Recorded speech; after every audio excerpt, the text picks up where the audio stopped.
Hello hello hello. हाँ बेटा, कैसे हो? सबसे पहले good afternoon all of you, good afternoon all of you. एकदम बढ़िया। रोशनी कुछ ज्यादा हो रही है क्या? गुड आफ्टरनून बेटा, गुड आफ्टरनून, गुड आफ्टरनून। नमस्ते। ओके। अच्छा, विजिबिलिटी परफेक्ट है और साउंड परफेक्ट है तो फटाफट बताओ। विजिबिलिटी और साउंड अगर परफेक्ट है तो फटाफट बताओ। विजिबिलिटी और साउंड कैसी है? यस। नमस्ते परफेक्ट है। बहुत बढ़िया। परफेक्ट। देखो बेटा, ठीक है, ये ध्यान रखना, ये साल इस तरीके से पढ़ाई करनी है कि ये साल आपके तैयारी की अंतिम साल हो। ठीक है, नेक्स्ट ईयर आपको किसी ना किसी जीएमसी में एंटर करना ही करना है। ठीक है, जीएमसी में करो या डेंटिस्ट में जाना है डेंटिस्ट में जाओ। ठीक है, बीएचएमएस करना है उसमें जाओ, जहां भी आपका दिल करता है वहां एंटर कर जाना है। इस साल अपना मतलब उस लेवल का हम लेके चल रहे हैं। ठीक है, और मैं कुछ नहीं कह रहा, कहीं आप फोकस मत करो, कहीं डाइवर्ट मत हो। ठीक है, आपको दो तीन काम करने हैं, जो हमेशा बोलता हूं। सोशल मीडिया से अपने को कट कर लो। ठीक है, एकदम फोकस ऑन बैच। क्लियर है बिल्कुल? ठीक है, हो सकता है हम जाएं वहां पर क्योंकि हमें जाना पड़ेगा। ठीक है, क्योंकि बच्चों से और हमारा जो कनेक्शन है, जो कनेक्टिव लिंक है, वो सोशल मीडिया ही है। ठीक है, उसके थ्रू जुड़ते हैं। तो हमारे जाने का मतलब ये नहीं है कि, समझ रहे हो, आपको भी जाना है। आपका एक ही एम है कि इस बार सर मुझे निकलना है। ठीक है, और हम जो भी आपको देंगे यही देंगे बैच में। हर चीज, हर तरीके की जो भी तुम्हें जरूरत पड़ेगी वो यही बैच में देंगे। चाहे वो, समझ रहे हो ना, मतलब प्रैक्टिस करानी हो, रिवीजन कराना हो, कुछ भी कराना हो, सब कुछ बैच में कराएंगे। ठीक है, सब कुछ कराएंगे। बस तुम्हें करना क्या है, मैं बहुत तेजी से नहीं चलेंगे, हम बहुत धीमे धीमे कंसिस्टेंसी से चलेंगे। बस तुम्हें कंसिस्टेंसी मेंटेन करनी है कि हाँ, ध्यान रखना, उतना ही कराएंगे जितना तुम डाइजेस्ट कर सकते हो। बस तुम्हें क्या करना है, ये कंसिस्टेंसी मेंटेन करनी है। ठीक है, दिसंबर तक, क्योंकि दिसंबर के बाद, दिसंबर तक मान के चलो हमारा सिलेबस तो एंड हो जाएगा, पक्का है। ठीक है, थोड़ा फिजिक्स केमिस्ट्री होगी उसमें, मान लो कि 15 जनवरी, ठीक है, तक लगभग वो भी एंड हो जाएगा। तब तक तुम बस ये मेंटेन करो, फिर डट के हमें रिवीजन कैसे कराना है, आगे आगे की स्ट्रेटेजी हम तभी बताएंगे। बट तब तक इतना जबरदस्त कर देंगे कि आपका कॉन्फिडेंस यहां से यहां हो जाएगा। ठीक है, टेस्ट सारे देने हैं आपको, डीपीपी सारी लगानी है, बैकलॉग आने मत देना। ये दो तीन टर्म है, लिख लो अपने सामने जहां पढ़ते हो ना, वहां लिख लो, मैं बैकलॉग नहीं आने दूंगा। डीपीपी में कसम खाता हूं पूरी लगाऊंगा। ठीक है, एक भी टेस्ट नहीं छोड़ूंगा। ठीक है, टेस्ट के बाद हम एनालिसिस भी करेंगे, तो उसके बाद आप कंक्लूड कर पाओगे। ठीक है, कि यार क्या करना है। आज से मैं होमवर्क भी स्टार्ट कर रहा हूं आपका प्रॉपर वे में। क्लियर है बिल्कुल? यूट्यूब डिलीट कर दिया, सुपर जबरदस्त, मैं यही तो चाहिए। ठीक है, यूट्यूब बहुत मतलब एक ऐसा प्लेटफॉर्म है जो बहुत काम का भी है। ठीक है, जैसे मैंने बताया ना, एटॉमिक एनर्जी बहुत काम की है। ठीक है, पर विध्वंसक भी है। सही से यूटिलाइज कर लिया तो पता नहीं तुम क्या से क्या कर दो, और सही से यूटिलाइज नहीं कर पाया तो पूरा मतलब लाइफ ही एकदम एक्सपॉइल्ड हो जाती है। ठीक है, पर आप बच्चे हो, ठीक है, आप नहीं समझ पाते क्या किस तरीके से किसको यूटिलाइज करना है। ठीक है, तो इसलिए आपके लिए बेटर है कि उसको डिलीट करो, एकदम बैच पर फोकस करो। ठीक है, सारा कंटेंट मेरी गारंटी है, तुम्हें कुछ भी पढ़ने की जरूरत नहीं पड़ेगी, बस एनसीईआरटी साथ में रखो। तुम्हारा जो हथियार है वो एनसीईआरटी है। बाद बाकी में एडिशनल जितना भी कंटेंट होगा, ठीक है, वो सब मैं यहां कराने वाला हूं, लेटेस्ट जो भी अपडेट हुआ है उसके साथ। ठीक है, हाँ, जितना होमवर्क दूंगा वो आपको करना है। ठीक है, बस दो तीन काम करने हैं, होमवर्क पूरा करना है, डीपीपी प्रॉपर लगानी है आपको। टेस्ट सर हम छोड़ेंगे नहीं। पहला टेस्ट आपका 8 तारीख को है। सिलेबस बता दे रहा हूं मैं, ब्रीदिंग के अंदर लास्ट के 2 पार्ट मैंने इंक्लूड नहीं किए, एक रेगुलेशन ऑफ ब्रीदिंग और डिसऑर्डर। ठीक है, ट्रांसपोर्ट ऑफ गैसेस तक पूरा ब्रीथिंग आपका आ रहा है। क्लियर है? एकदम कमर कस लो। ठीक है, और एक टेबल बना लो। टेस्ट का डेट आपको पता ही है, 8 तारीख के बाद वीकली हर बार टेस्ट चलेगा। ठीक है, हर डेट को टेस्ट में मार्क्स कितने आ रहे हैं, टोटल मार्क्स कितने आ रहे हैं, जूलॉजी बॉटनी फिजिक्स केमिस्ट्री में मार्क्स कितने आ रहे हैं, ये मेंशन करो। ठीक है, एक एनालिसिस की कॉपी भी बनानी है आपको, जिससे कि आपको पता हो कि यार ये मेरे मार्क्स ठीक चल रहे हैं या फ्लक्चुएट हो गए। फ्लक्चुएट किए हुए कारण लिखो, अगले टेस्ट में फ्लक्चुएट नहीं होंगे। तो पहले से ही अगर हम मतलब प्रिपेयर होके चलेंगे ना, तो मुझे नहीं लगता कहीं कहीं आप कहीं पर भी आप ग्लिच आएगी, या कहीं पर भी आप मतलब ऐसा मतलब फील करोगे यार ऑनलाइन सब कहीं कनेक्ट हो रहा है। आप पूरी कनेक्टेड रहोगे, और हर टेस्ट के बाद मैं प्रॉपर एनालिसिस कराऊंगा आपको। ठीक है, टेस्ट एनालिसिस कैसे करनी है मैं बताऊंगा आपको, ठीक है। अभी तो आपको टेस्ट देना है, ठीक है, टेस्ट देना है, ठीक है। अभी स्टार्टिंग में जो माइनर टेस्ट होगा उसमें तो सिर्फ मार्क्स मेंशन करने हैं, हाँ, और कारण ढूंढना है कि अगर मार्क्स कम आए तो क्यों आए, बस उतना मेंशन करना है। फिर जब मेजर टेस्ट होगा अगला वाला जिसमें 720 नंबर होंगे, उसके अंदर हो सकता है अगला टेस्ट, अगला वाला टेस्ट होगा वो भी माइनर हो, ठीक है। स्टार्टिंग में 2 माइनर रखेंगे फिर शायद मेजर लेंगे, ठीक है। एक बार डिस्कस करते हैं बच्चों का किस तरीके से वो आ रहा है, ठीक है, रिस्पॉन्स पहले टेस्ट के अंदर। तो 2 माइनर के बाद फिर major minor major minor start कर देंगे, ठीक है। तो थोड़ा आपको मजबूत करना है, बेस बनाना है, ठीक है, थोड़ा बेटर हो जाए नीचे से, फिर आप अच्छा काम कर पाओगे, ठीक है। तो अब आ जाओ, स्टार्ट करते हैं। लेक्चर नंबर 5 नहीं है, शुरू के 3 लेक्चर बेसिक लेक्चर थे, तो एक्चुअल में लेक्चर नंबर 2 है ये, ठीक है। लेक्चर नंबर 2 है, जब फुल फ्लैश में स्टार्ट हुआ है उससे, ठीक है। अभी एक ही लेक्चर है जो फुल फ्लैश में चला है, 3 मैंने बेसिक कराए। बेसिक का मतलब है बेसिक रेस्पिरेटरी से रिलेटेड बातें की हैं, ठीक है। अब आ जाओ, तो आज का टारगेट होगा मैकेनिज्म ऑफ ब्रीदिंग, ठीक है, जिसका बेसिक कंसेप्ट मैंने करा दिया था आपको, आज डिटेल्ड लेके चलूंगा बहुत अल्टीमेट वे में, ठीक है। तो अब सबसे स्टेप वही रिवीजन। अगर रिवीजन की बात करते हैं तो लास्ट लेक्चर में कितना करा दिया था, जिसमें आपके सारे डाउट भी इंक्लूड कर दिए हैं मैंने, ठीक है। जैसे सबसे पहले मैंने बताया था स्ट्रक्चर ऑफ लंग्स। अगर मैं लंग्स की बात करता हूं, राइट लंग्स का साइज बड़ा होता है, लेफ्ट लंग का साइज कंपैरेटिव छोटा होता है, ठीक है। अगर आपसे पूछा जाएगा common feature in both lungs, तो आप बोलोगे lobes, lobes present in both lungs. Right lungs में भी लोब्स होते हैं, लेफ्ट लंग्स में भी लोब्स होते हैं। लोब्स का मतलब है एक तरीके से चैम्बर, छोटे छोटे चैम्बर जो सरफेस एरिया बढ़ाते हैं, ठीक है। राइट लंग्स का surface area comparative left lungs ज्यादा होता है और साइज भी ज्यादा होता है, क्लियर है। क्योंकि राइट लंग्स में 3 लोब्स होते हैं और लेफ्ट लंग्स में 2 लोब्स होते हैं, क्लियर है। तो कॉमन फीचर हो गया। अच्छा, एक कॉमन फीचर और बताओ दोनों लंग्स का, आप बोलोगे ऑब्लिक फिशर। फिशर बोलो, सेप्टम बोलो, ठीक है, जो उनको लोब्स में डिवाइड करता है। ऑब्लिक माने होता है तिरछा, तिरछा, तिरछा fissure, oblique fissure present in both lungs. तो 2 फीचर दोनों लंग्स के कॉमन फीचर हैं। अच्छा, अब मैं बात करता हूं स्पेसिफिक फीचर।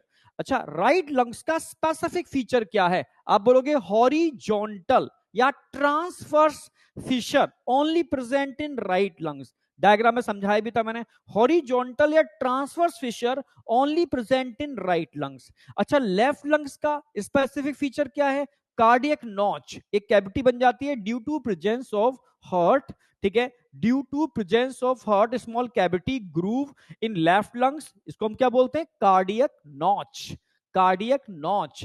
बस आंखें बंद करके रिवीजन वाले सेशन को मैपिंग किया करो ब्रेन के अंदर, यार ऐसे चल रहा है, ऐसे चल रहा है, पूरा छप जाए ब्रेन के अंदर, मेमोरी बहुत परफेक्ट क्रिएट हो जाए, क्लियर है। हाँ, तो लेफ्ट लंग का specific feature cardiac notch, right lungs का स्पेसिफिक फीचर, ठीक है, ट्रांसवर्स, या ट्रांसवर्स बोल सकते हो या हॉरिजॉन्टल बोल सकते हो, एक ही बात है, ठीक है, फिशर या सेप्टम। तो ये क्लियर हो गया। लंग्स को कवर करने के लिए 2 मैंने लेयर बताए थे, एक आउटर और एक इनर, ठीक है। आउटर वाले को बोलोगे पैराइटल, अंदर वाली को बोलोगे विसरल, जो विसरा से जुड़ी हुई है, आपके लंग से अटैच है, ठीक है, उसको विसरल लेयर बोलेंगे। जो बाहर है पैराइटल लेयर बोलेंगे, visceral parietal, visceral parietal, clear है बिल्कुल। अच्छा, दोनों लेयर के बीच में, दोनों प्लूरल मेम्ब्रेन के बीच में एक फ्लूइड भी होता है, प्लूरल फ्लूइड। क्या काम करता है ये प्लूरल फ्लूइड? अगर हम प्लूरल फ्लूइड की बात करते हैं, 1 मिनट रॉड चल रही है ये, ठीक है, इसको बंद करते हैं।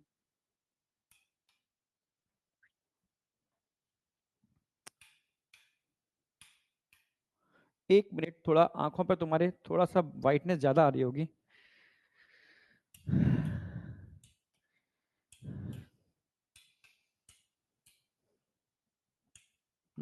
अब ठीक है, अब रिफ्लेक्शन इतना नहीं आएगा, ठीक है, पहले से बेटर है, ठीक है। तो प्लूरल फ्लूइड दोनों मेम्ब्रेन के बीच में होता है, और प्लूरल फ्लूइड की अगर बात की जाए तो ये एक ऐसा फ्लूइड है जो कहीं ना कहीं दोनों मेम्ब्रेन को आपस में सटा के रखता है। और क्योंकि लंग्स में क्या हो रहे हैं, कॉन्ट्रैक्शन, और नीचे क्या हो रहे हैं, हार्ट कहां होते हैं भाई, ऐसे समझो, जो आपके लंग्स है ना इस तरीके से होते हैं,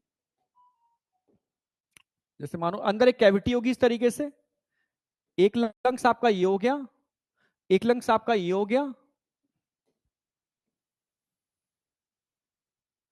ये एयर टाइट चैम्बर हो गया, यहां पर हार्ट होता है, ठीक है।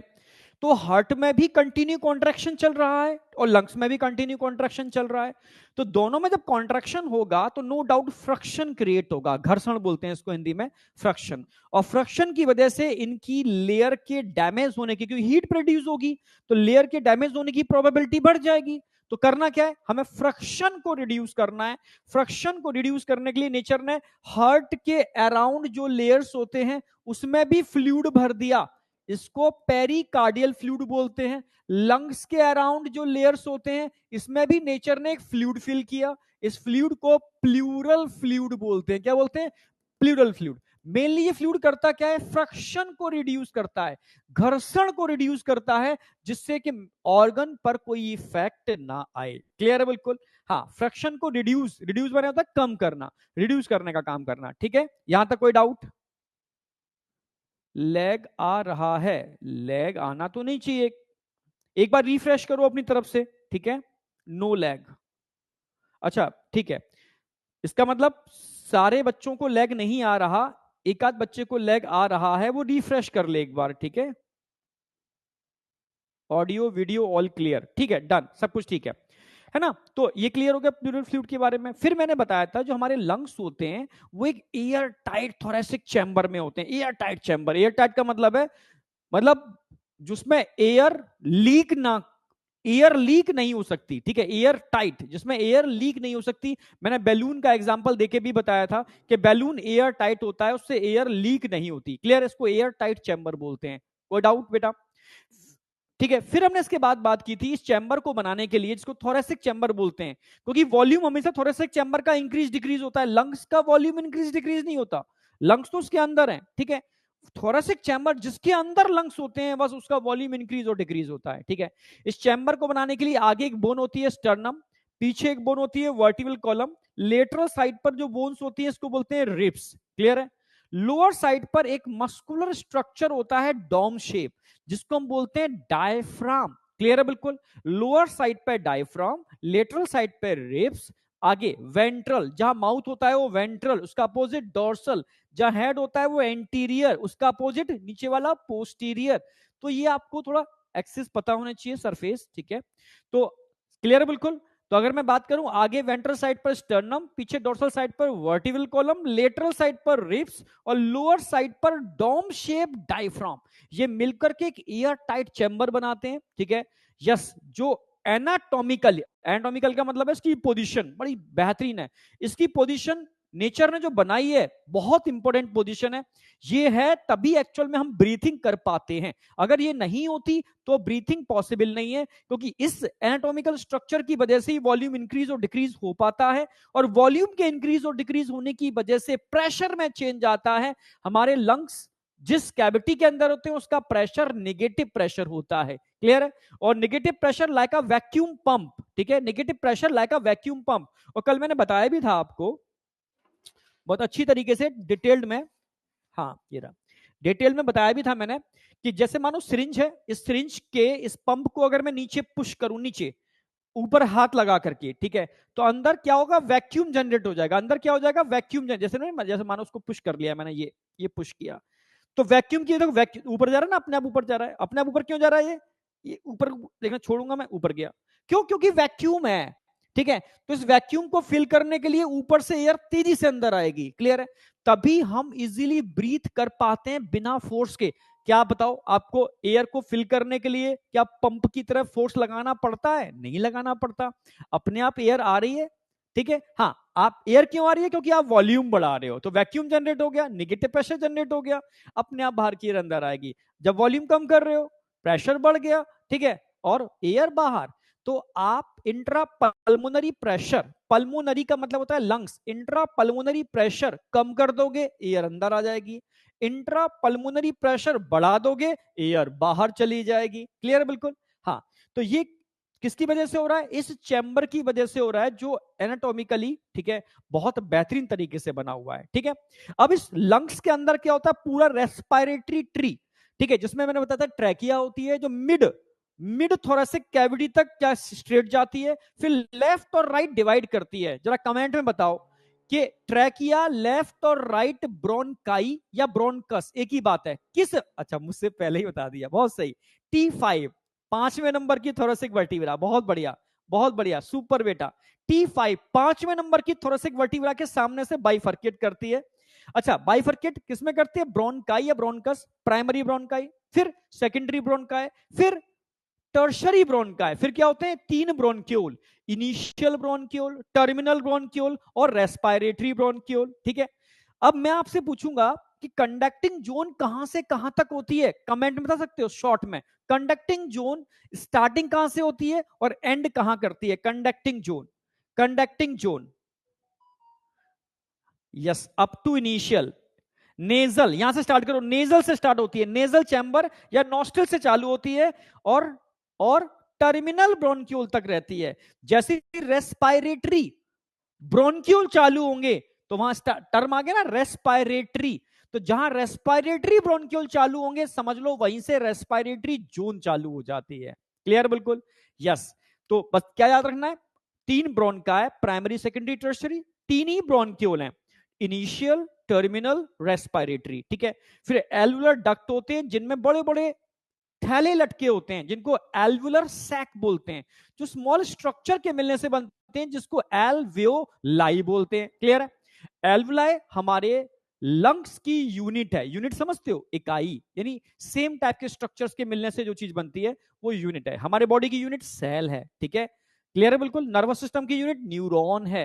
क्लियर है, जैसे लिवर को बनाने वाले छोटे छोटे सेल्स होते हैं बेंजीन रिंग लाइक, ठीक है, उनको लोब्यूल्स बोलते हैं। ठीक है, हेपेटिक लोब्स कह सकते हैं। ठीक है, तो समझना मेरी बात, ऐसे ही वहां पर लोब्यूल्स होते हैं लिवर के केस में, ऐसे ही बॉडी के अलग अलग पार्ट के अलग अलग यूनिट होते हैं। ठीक है, तो ऐसे ही अगर हम, यूनिट का मतलब है इकाई, तो लंग्स में जो यूनिट है वो क्या है, एल्वियोलाई। ठीक है, अगर मैं एल्वुलाई की बात करता हूं, 300 million alveoli present in both lungs.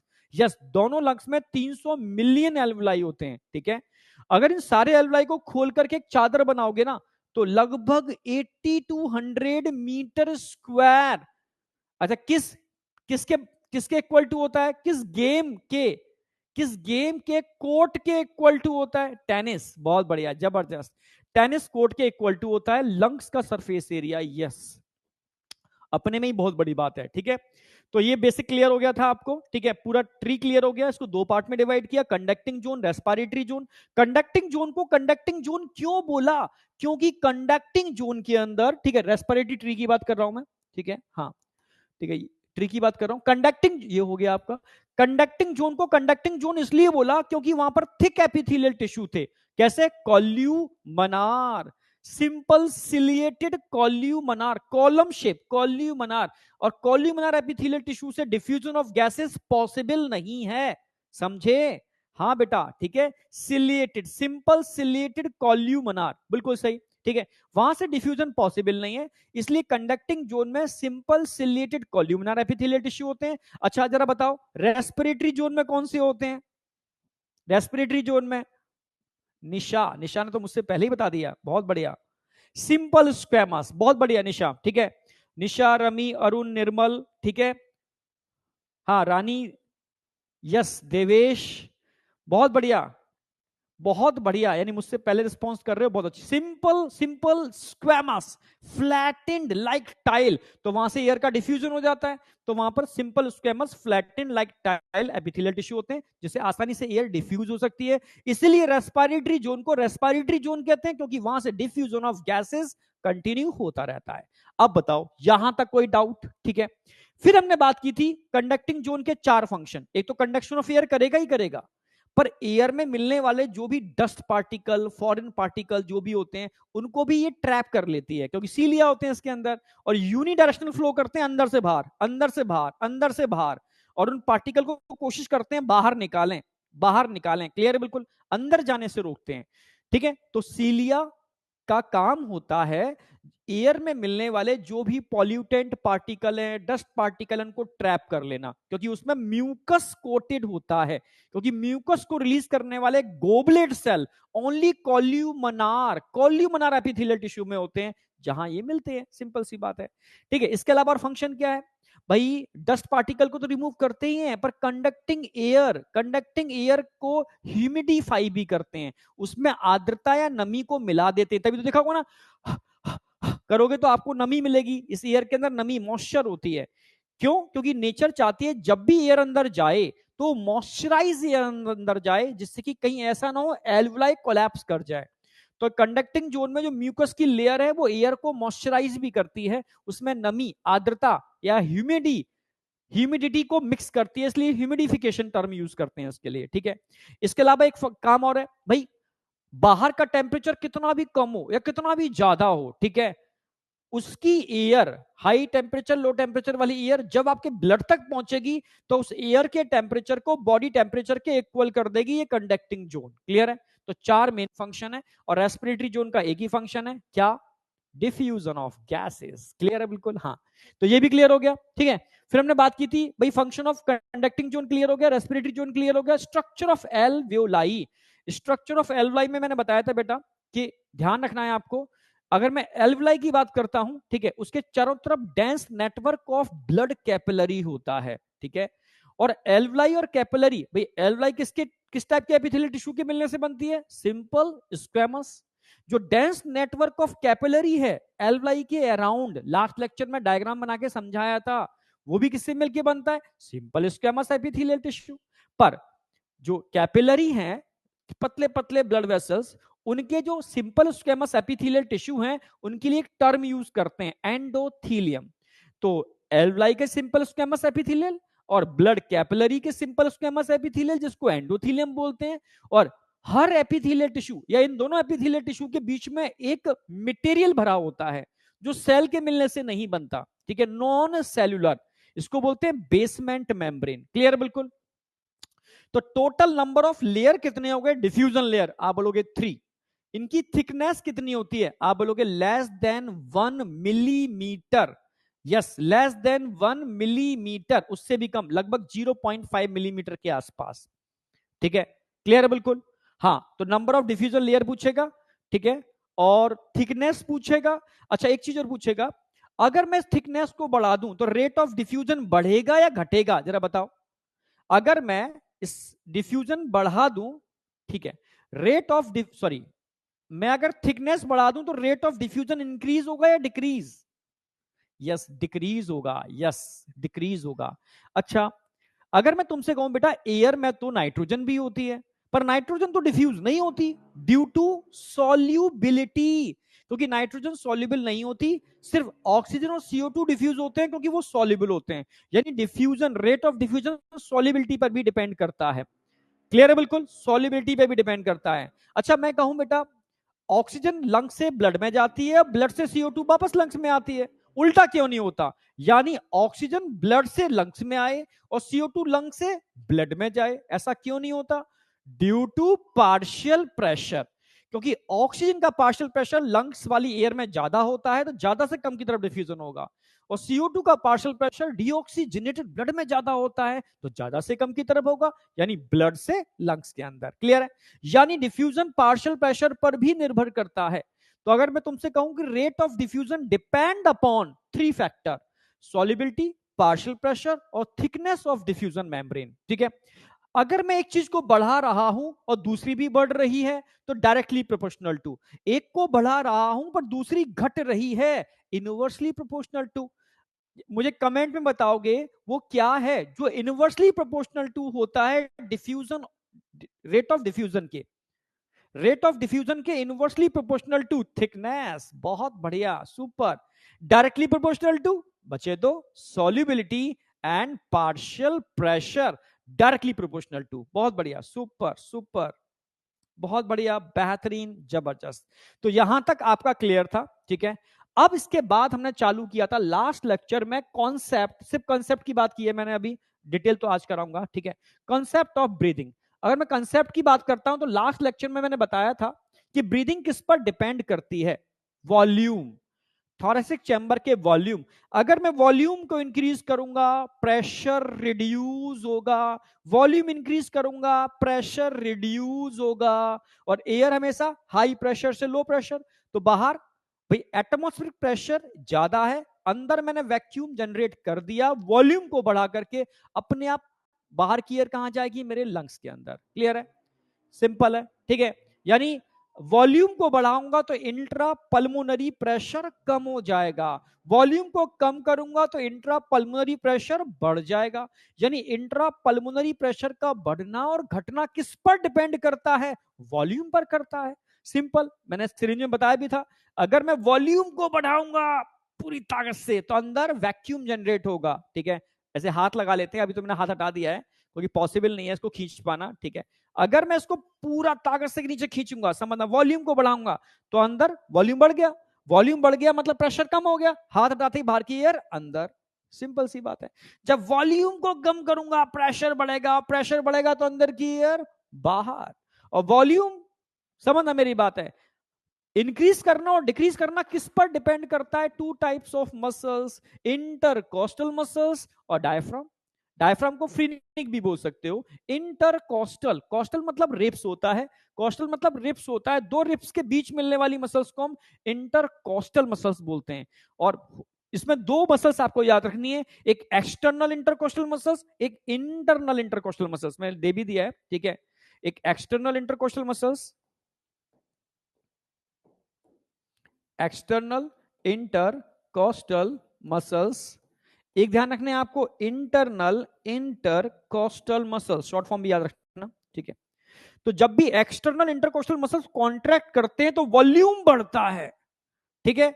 Relax करते हैं तो वॉल्यूम घटता है, कॉन्ट्रैक्ट करते हैं तो वॉल्यूम बढ़ता है, और रिलैक्स करते हैं तो वॉल्यूम घटता है, ठीक है। और जबकि इंटरनल इंटरकोस्टल मसल्स कॉन्ट्रैक्ट करते हैं तो उल्टा होगा, वॉल्यूम कम होगा, रिलैक्स करेंगे तो वॉल्यूम बढ़ेगा, वॉल्यूम कम होगा, रिलैक्स करेंगे वॉल्यूम बढ़ेगा, ठीक है, अपोजिट डायरेक्शन में, ठीक है। ये कॉन्ट्रैक्ट करेंगे बढ़ेगा, रिलैक्स करेंगे घटेगा, ये कॉन्ट्रैक्ट करेंगे घटेगा, रिलैक्स करेंगे बढ़ेगा, ठीक है। तो ये बेसिक समझ में आ गया। पर एक्चुअल में वॉल्यूम बढ़ता कैसे, इसका कंसेप्ट मैंने कल बकेट वाले मेथड से समझाया था आपको, बहुत बेहतर तरीके से कोशिश की थी, एक बाल्टी भी जुगाड़ करके लेकर के आया था मैं, ठीक है। तो मैंने बताया नॉर्मल थोरेसिक वॉल्यूम है, ठीक है, ये डायफ्राम है और ये मसल्स हैं, ऊपर वाले हैं एक्सटर्नल इंटरकोस्टल मसल्स, नीचे वाले हैं इंटरनल इंटरकोस्टल मसल्स। समझना, मैं लिख भी देता हूं, it is a intercostal muscles. ये क्या है, intercostal muscles, inter coastal muscles. अगर मैं इंटरकोस्टल मसल्स की बात कर रहा हूं जो दो रिब्स के बीच में है, इंटरकोस्टल जो रिब्स के बीच में है, इंटरकोस्टल, ठीक है। ये एक्सटर्नल भी होते हैं, इंटरनल भी होते हैं। एक्सटर्नल कॉन्ट्रैक्ट करेंगे रिब्स और स्टर्नम लिफ्ट अप होंगे, क्लियर है बिल्कुल। Due to contraction of intercostal muscles increase और decrease thoracic volume in dorsoventral axis. इसमें क्या होगा, ये लिफ्ट अप होंगे, ऐड कर लेना लिफ्ट अप, लिफ्ट अप ये ऐड कर लेना क्योंकि एनसीईआरटी में दे रखा है और क्वेश्चन पूछते भी है, ठीक है। आज मैंने भी होमवर्क में दे रखा है, ठीक है। अगर एक्सटर्नल इंटरकोस्टल मसल्स कॉन्ट्रैक्ट करेंगे, कौन से मसल्स, एक्सटर्नल इंटरकोस्टल मसल्स, तो रिब्स और स्टर्नम क्या होंगे, लिफ्ट अप। जैसे समझो, हाथ रखो यहां पर, ठीक है। अब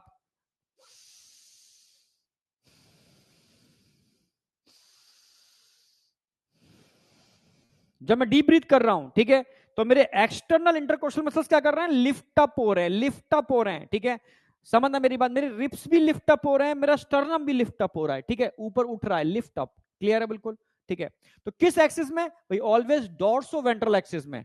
जबकि डायफ्राम कॉन्ट्रैक्ट करेगा तो फ्लैट होगा, रिलैक्स करेगा तो डॉम शेप, कॉन्ट्रैक्ट करेगा फ्लैट, रिलैक्स करेगा डॉम शेप।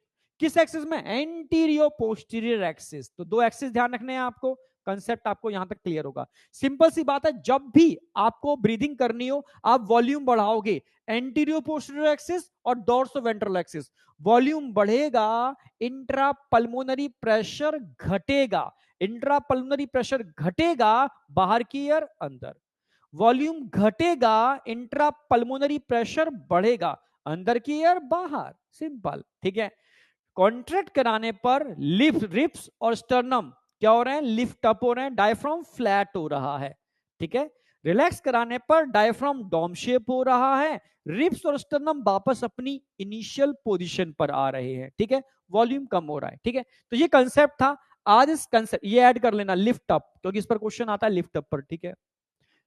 अगर स्टर्नम रिब्स, ठीक है, लिफ्ट अप होंगे तो कब होंगे? जब आपके specially external intercostal muscles contract करेंगे तब। ठीक है, अब आ जाओ। अब इंस्पायरेशन, एक्सपायरेशन, ठीक है, कॉमन प्रोसेस है। इंस्पायरेशन एयर को अंदर लेना, एक्सपायरेशन एयर को बाहर निकालना। ड्यूरिंग नॉर्मल ब्रीथिंग एयर को इनहेल करना, एयर को एक्सेल करना। इन मतलब अंदर, एक्स मतलब बाहर। ठीक है, तो एयर, एनसीईआरटी का डायग्राम है। एयर अंदर कब आएगी भाई? एयर को मैं अंदर लाना चाहता हूं, ये एयर अंदर कब आएगी? जब अंदर आप क्या कर दो? नेगेटिव प्रेशर बढ़ा दो। नेगेटिव प्रेशर बढ़ा दो, वो कैसे बढ़ेगा? आप वॉल्यूम बढ़ा दो। वॉल्यूम कब बढ़ेगा? जब आप एक्सटर्नल इंटरकोस्टल मसल्स और डायफ्राम को कॉन्ट्रैक्ट कराओगे, वॉल्यूम बढ़ जाएगा दोनों एक्सिस में। तो अपने आप इन भाई वॉल्यूम बढ़ने से क्या होगा? वॉल्यूम ऑफ थोरैक्स इंक्रीज, तो इंट्रा पल्मोनरी प्रेशर डिक्रीज, बाहर की एयर अंदर। क्लियर है? बिल्कुल, बाहर की एयर अंदर। तो समझना यहां पर रिब्स और स्टर्नम क्या हो रहे हैं? उठ रहे हैं ऊपर, लिफ्ट अप हो रहे हैं, राइज्ड हो रहे हैं, ऊपर उठ रहे हैं। ठीक है, एरो क्या बता रहे हैं? ये एरो बता रहे हैं कि ये उठ रहे हैं, ऊपर जा रहे हैं। ये क्वेश्चन इस पर भी आया हुआ है। डायफ्राम क्या बता रहा है? फ्लैट हो रहा है, नीचे आ रहा है, फ्लैट हो रहा है। तो वॉल्यूम एंटीरियो पोस्टीरियर एक्सिस में बढ़ेगा, इसके राइज होने पर वॉल्यूम डॉर्सो वेंट्रल एक्सिस में बढ़ेगा। भाई ये क्या, किस एक्सिस में वॉल्यूम बढ़ाएगा? Antero posterior axis. ये किस एक्सिस में वॉल्यूम बढ़ाएगा? Dorsoventral axis. कोई doubt? Dorsoventral axis, antero posterior axis. ठीक है, चलो इसको मैं अब रिटिन में बात करूंगा। यहां एक्चुअल में मसल्स का कॉन्ट्रैक्शन हो रहा है, इसलिए इसको एक्टिव प्रोसेस बोलेंगे। ठीक है, इस पेन को मैं उठा रहा हूं, दम लग रही है, फोर्स लग रहा है, एक्टिव प्रोसेस। छोड़ दिया, पैसिव प्रोसेस। उठा रहा हूं, एक्टिव प्रोसेस। छोड़ दिया, पैसिव प्रोसेस। मतलब पैसिव प्रोसेस का मतलब है जहां पर आपकी एटीपी यूटिलाइज नहीं होती। एक्टिव का मतलब है जहां पर आपकी एटीपी यूटिलाइज होती है। क्लियर है? बिल्कुल, हाँ। तो आप स्टेप समझना। सबसे पहले हम कॉन्ट्रैक्ट कराएंगे डायफ्राम मसल्स को। ठीक है, नंबर 1,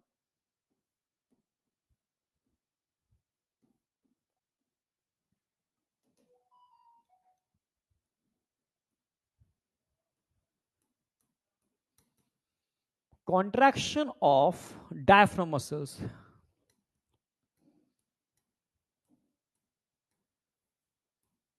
diaphragm muscles, ठीक है, किस एक्सिस में वॉल्यूम बढ़ेगा जरा बताओ? Increase thoracic volume in, increase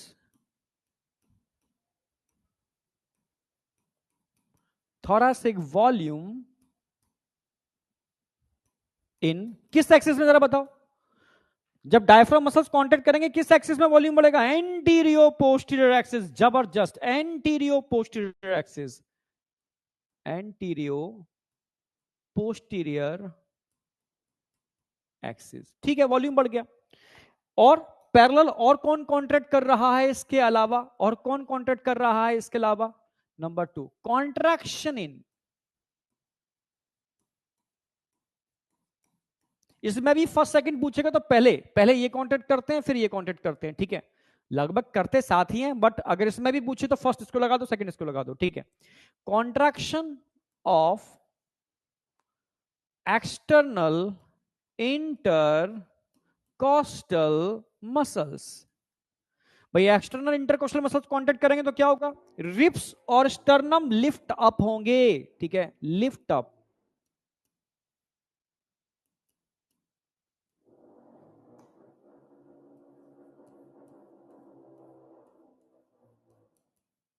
ribs and sternum lift up हो रहे हैं, लिफ्ट रिब्स ऑफ स्टर्नम। ठीक है, एक्सटर्नल इंटरकोस्टल मसल कांटेक्ट करने पर तो वॉल्यूम किस एक्सिस में बढ़ेगा? वॉल्यूम किस एक्सिस में बढ़ेगा? ठीक है, इंक्रीज थोरैसिक वॉल्यूम, या आप बताओ, in dorsoventral axis, dorsoventral axis, dorsoventral axis. तो डॉर्सो वेंट्रल एक्सिस में वॉल्यूम इंक्रीज होगा, डॉर्सो वेंट्रल एक्सिस में वॉल्यूम इंक्रीज होगा। कोई डाउट? हाँ बेटा, external intercostal muscles, yes, dorsoventral axis, जबरदस्त। ठीक है, अच्छा, दोनों ही एक्सिस में वॉल्यूम बढ़ रहा है, दोनों ही एक्सिस में वॉल्यूम बढ़ रहा है, तो इससे इंट्रा पल्मोनरी प्रेशर पर क्या इफेक्ट आएगा, जरा बताओ। इंट्रा पल्मोनरी प्रेशर पर क्या इफेक्ट करने वाला है? Intra pulmonary pressure, intra pulmonary, pulmonary माने होता है लंग्स, ठीक है। लंग्स के अंदर जो प्रेशर होगा वो इंक्रीज होगा डिक्रीज होगा, इंट्रा पल्मोनरी प्रेशर, ठीक है। इंट्रा पल्मोनरी प्रेशर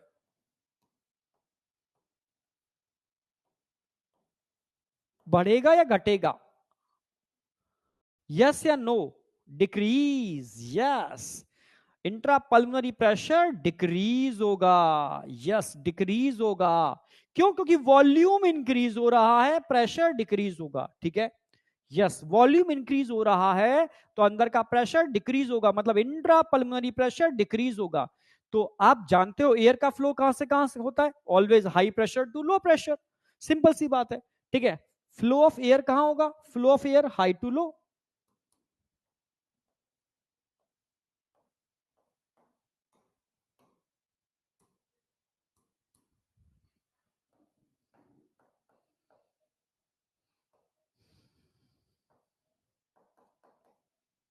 एटमॉस्फेयर से लेकर के लंग्स के अंदर, एटमॉस्फेयर टू लंग्स। जब एयर अंदर आएगी तो इसी को हम क्या बोलते हैं? इंस्पायरेशन, एयर का अंदर आना, जो क्या है? एक्टिव प्रोसेस है। एक्टिव क्यों बोला? क्योंकि यहां मसल्स का कॉन्ट्रैक्शन हो रहा है, मसल्स का कॉन्ट्रैक्शन हो रहा है, और कॉन्ट्रैक्शन होने में एनर्जी यूज होती है, इसलिए एक्टिव प्रोसेस है, ठीक है। तो यहां पर रिब्स और स्टर्नम लिफ्ट अप हो रहे हैं, डायफ्राम फ्लैटेंड हो रहा है, क्लियर है बिल्कुल, कॉन्ट्रैक्शन ऑफ डायफ्राम मसल्स, ठीक है। तो डायफ्राम क्या होगा? फ्लैटेंड, इसको भी लिख देते हैं हम, ये क्या हो जाएगा? फ्लैटेंड।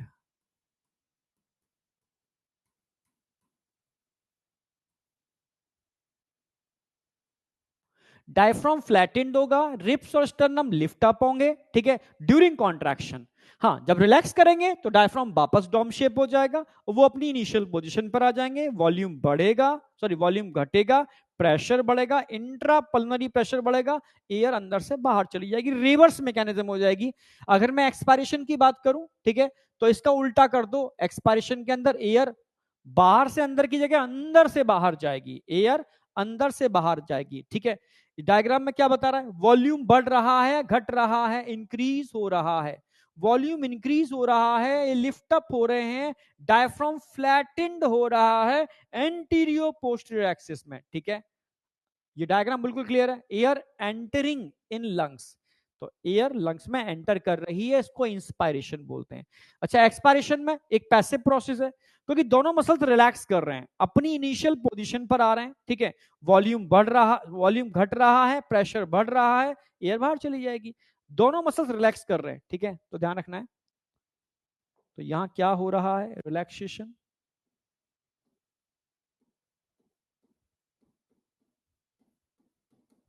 रिलैक्सेशन ऑफ, ठीक है, एक्सटर्नल, डायफ्राम को करा दो,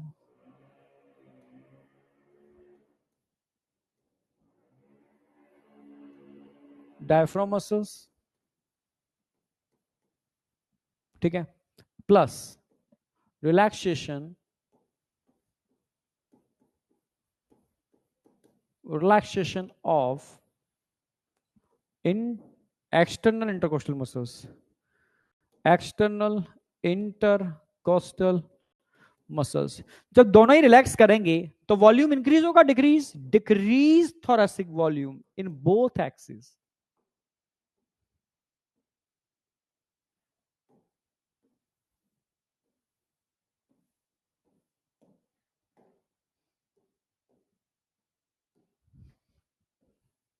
decrease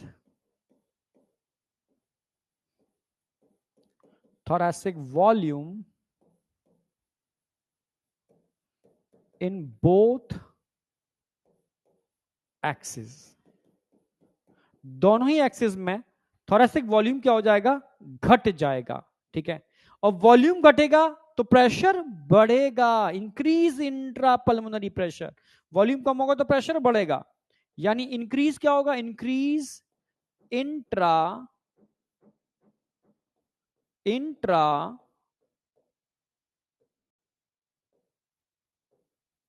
pulmonary pressure. Intra pulmonary pressure अंदर बढ़ जाएगा, और प्रेशर बढ़ने से क्या होगा, फ्लो ऑफ एयर क्या होगा, जरा बताओ।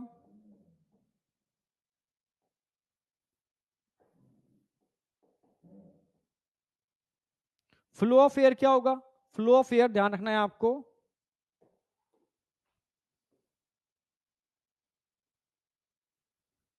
लंग्स टू एटमॉस्फेयर, इसी को बोलते हैं एक्सपायरेशन। बस उल्टा कर दिया है मैंने, कुछ भी नहीं किया, सिर्फ रिवर्स किया है, ठीक है। पहले कॉन्ट्रैक्शन हो रहा था, रिलैक्स कर दिया, रिलैक्स कर दिया।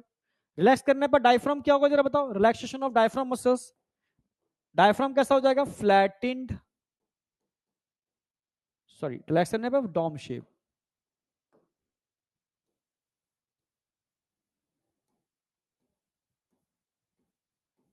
क्वेश्चन पूछते हैं, रिलैक्स, जब डायफ्राम रिलैक्स होगा तो शेप क्या होगी, डॉम शेप, ठीक है। एक्सटर्नल इंटरकोस्टल मसल्स अपनी इनिशियल पोजीशन पर आ जाएंगे, इनिशियल पोजीशन,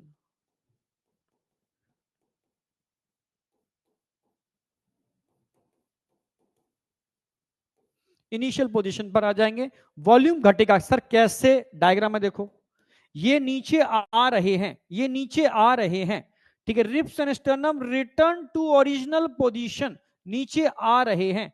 डायफ्राम ऊपर जा रहा है, डायफ्राम ऊपर जा रहा है, वापस डॉम शेप, वापस डॉम शेप ऊपर जा रहा है, ठीक है।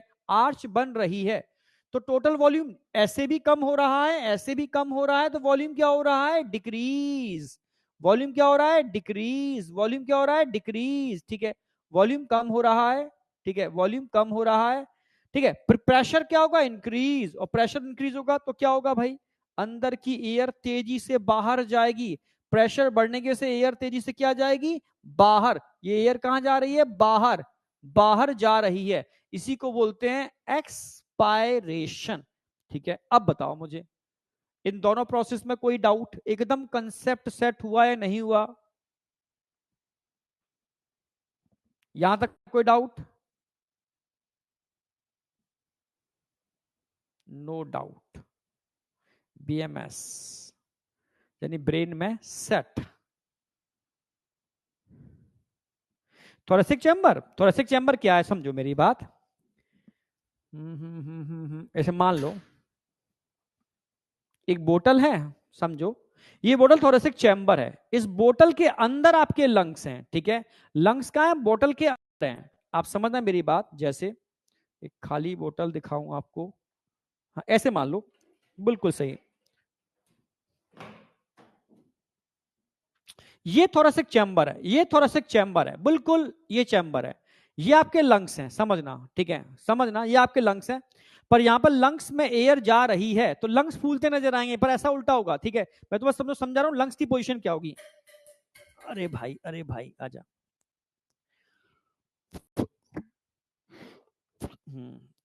ये आपके दिख रहे हैं ना, आपके ये जो ऊपर दिख रहा है चैम्बर, थोरेसिक चैम्बर है, और ये आपके लंग्स हैं। लंग्स कहां है, थोरेसिक चैम्बर के अंदर, समझना मेरी बात। लंग्स कहां है, थोरेसिक चैम्बर के अंदर, ये एयर टाइट चैम्बर होता है, ठीक है। लंग्स कहां है, थोरेसिक चैम्बर के अंदर, क्लियर है बिल्कुल। इस चैम्बर का वॉल्यूम इंक्रीज और डिक्रीज होगा, चैम्बर का वॉल्यूम इंक्रीज और डिक्रीज होगा। इस चैम्बर को बनाने के लिए आपको ध्यान रखना है, आगे स्टर्नम होता है और पीछे वर्टिकल कॉलम होते हैं, लेटरल साइड पर रिप्स होते हैं, ठीक है। और नीचे की साइड में डोम शेप डायफ्राम होता है, जो नीचे से बिल्कुल एयर टाइट कर देता है इसको, ठीक है, क्लियर है बिल्कुल। ये लंग्स आपके कहां पर है, थोरेसिक चैम्बर के अंदर है, क्लियर है बिल्कुल। थोरेसिक चैम्बर की बात करता हूं, एयर टाइट चैम्बर है, ठीक है, समझ में आ गया, क्लियर है, ओके। एक बच्चे ने पूछा था इसलिए मैंने बता दिया, ठीक है। तो मैं ये फील आया कि बिल्कुल तुम सामने हो यार मेरे, ठीक है, यस। डायग्राम बनाना है, देखो एक बार डायग्राम अपनी नोटबुक पे खुद अपने हाथ से ड्रॉ कर लोगे, दो डायग्राम, या तो एनसीईआरटी वाला डायग्राम या मेरे हाथ से बना हुआ डायग्राम। जो 3D एनिमेटेड डायग्राम होते हैं वो बनाने नहीं होते, बस वो कंसेप्ट के लिए बताता हूं मैं, और कुछ भी नहीं। ठीक है, ओके। अब थोड़ा सा मैं आगे बढ़ रहा हूं, अब बात करेंगे फोर्स्ड एक्सपायरेशन या फोर्स्ड इंस्पायरेशन। नहीं, समझना मेरी बात। तो एनसीईआरटी ने फोर्स्ड इंस्पायरेशन की बात नहीं की, ठीक है। अब एक ही बात है, यही मसल्स कॉन्ट्रैक्ट करेंगे तो फोर्स एक्सपायरेशन होगा, यही मसल्स रिलैक्स करेंगे तो फोर्स इंस्पायरेशन होगा, सिंपल सी बात है। ठीक है, यानी जब आप तेजी से सांस दौड़ लगा, ट्रेडमिल पे दौड़ रहे हो तो आप तेजी से सांस ले रहे हो निकाल रहे हो, ले रहे हो निकाल रहे हो, तो उसमें ये मसल्स पार्टिसिपेट करेंगे जो फोर्स एक्सपायरेशन में पार्टिसिपेट करेंगे। ठीक है, तो फोर्स एक्सपायरेशन समझना। अब मुझे तेजी से एयर को बाहर निकालना है। तुमने कभी बाबा रामदेव को कपाल भाती करते देखा है? कपाल भाती। मेरा पेट तो नहीं दिख रहा होगा तुम्हें, ठीक है, दिख रहा है क्या? ऐसे समझो, अब ऐसे समझो, है ना, ये पेट है ना मेरा, अब मैं एबडोमिनल मसल से प्रेशर डालूंगा अंदर, एबडोमिनल मसल पुश कर रही हैं, ठीक है। अब समझना, अब फोर्स्ड एक्सपायरेशन, आप अपनी नॉर्मल ब्रीथ आउट कर चुके हो, ठीक है, सांस अपनी निकाल चुके हो, अपनी मसल्स को नॉर्मल पोजीशन पर ला चुके हो, ribs sternum diaphragm dome shape हो चुका है। अब समझना, ये नॉर्मल पोजीशन, डायफ्राम जितना हो सकता है डोम शेप उतना डायफ्राम शेप हो चुका है, अब और ऊपर नहीं जा सकता। ये चैम्बर जितना छोटा होना था हो चुका है। अब आपको एयर को और बाहर निकालना है, जैसे कपालभाति कहते हैं ना, कपालभाति करना। तो एयर को और बाहर निकालने के लिए अब आपको यहां यूज करने पड़ेंगे internal intercostal muscles. Internal intercostal muscles volume को कम करते हैं और भी ज्यादा, नॉर्मल से भी ज्यादा। कौन से? Internal intercostal muscles. इससे थोरेसिक वॉल्यूम कम होगा, पर डायफ्राम कैसे कम होगा? ये तो ऊपर जा नहीं सकता। तो आप क्या यूज करोगे यहां पर? Abdominal muscles. एब्डोमिनल मसल्स, पेट की मसल्स। जब ताकत लगाओगे तो प्रेशर पड़ेगा डायफ्राम के ऊपर, और डायफ्राम कोशिश करेगा और ऊपर जाने की, और ऊपर जाने की। जब प्रेशर पड़ेगा तो डायफ्राम और ऊपर जाएगा इस प्रेशर की वजह से। तो जब एब्डोमिनल मसल्स यूज करोगे, इंटरनल इंटरकोस्टल मसल्स यूज करोगे, तो थोरेसिक वॉल्यूम पहले से भी कम हो जाएगा। यस, पहले से भी कम हो जाएगा, ठीक है। और एयर तेजी से बाहर जाएगी, एयर तेजी से बाहर जाएगी। इसी को बोलते हैं फोर्स्ड एक्सपायरेशन। पर यहां मसल्स बिल्कुल अलग हैं, पहले वाली मसल्स अब यूज नहीं हो रही।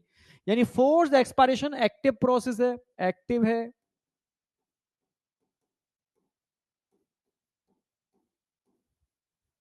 क्यों? क्यों एक्टिव है? क्योंकि यहां पर दोनों मसल्स कॉन्ट्रैक्ट कर रहे हैं। कौन से मसल्स कॉन्ट्रैक्ट कर रहे हैं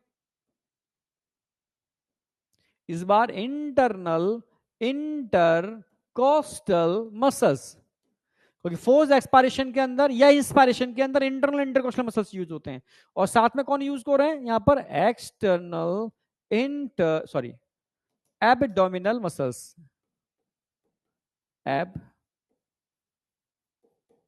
एब्डोमिनल मसल्स, यानी यहां पर इंटरनल इंटरकोस्टल मसल्स और एब्डोमिनल मसल्स ये मिलके कॉन्ट्रैक्ट करते हैं, ये मिलके कॉन्ट्रैक्ट करते हैं। तो वॉल्यूम क्या होगा? डिक्रीज, डिक्रीज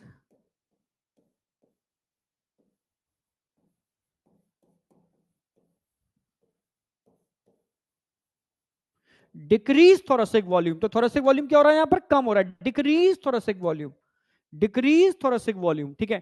थोरेसिक वॉल्यूम कम हो रहा है, इसकी वजह से क्या होगा? वही वॉल्यूम कम होने की वजह से क्या होगा? प्रेशर, इंट्रापल्मोनरी प्रेशर पहले से भी ज्यादा बढ़ जाएगा, ठीक है। इंक्रीज इंट्रा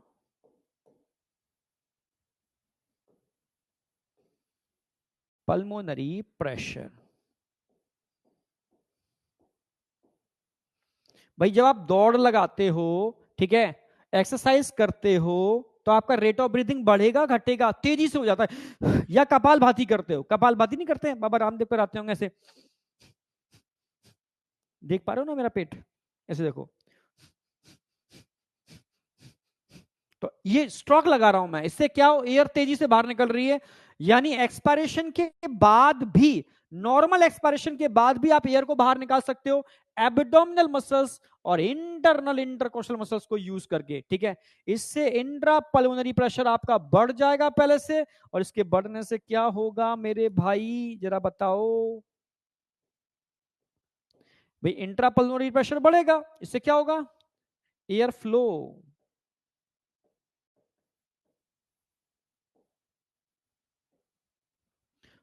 ठीक है। लंग्स टू एटमॉस्फेयर, सिंपल सी बात है, air lungs to atmosphere forceful तरीके से बाहर निकलेगी, इसी को बोलते हैं फोर्स्ड एक्सपायरेशन, ठीक है, या फोर्स्ड इंस्पायरेशन, ठीक है। एक्सपायरेशन में कॉन्ट्रैक्ट कराओगे, फोर्स इंस्पायरेशन में इन दोनों मसल्स को रिलैक्स कराओगे, सिंपल सी बात है।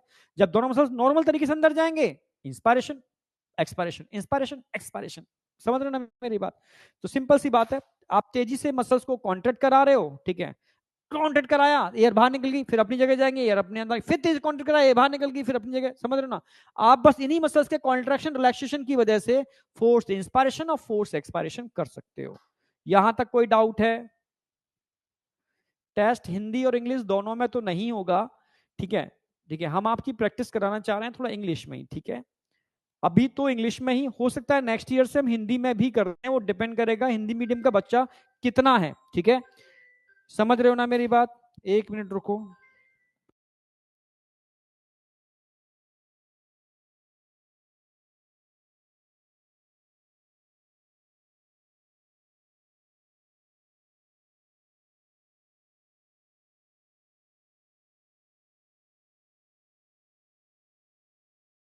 हाँ, अब बताओ यहां तक कोई डाउट है किसी को? यस या नो?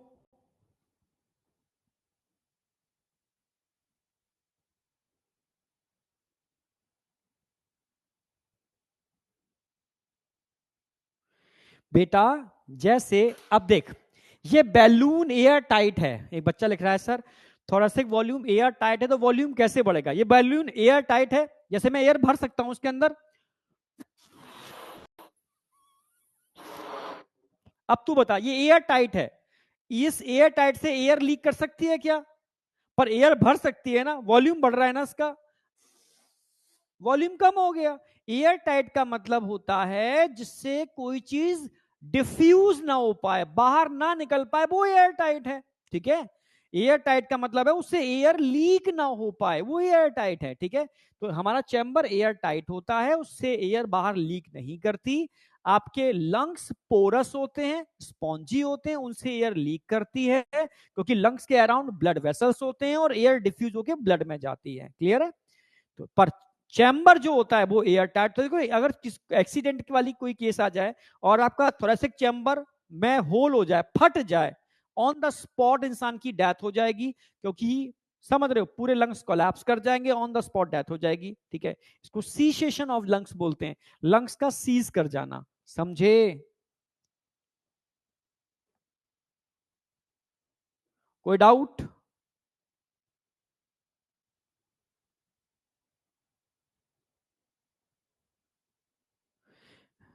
यहां तक कोई डाउट?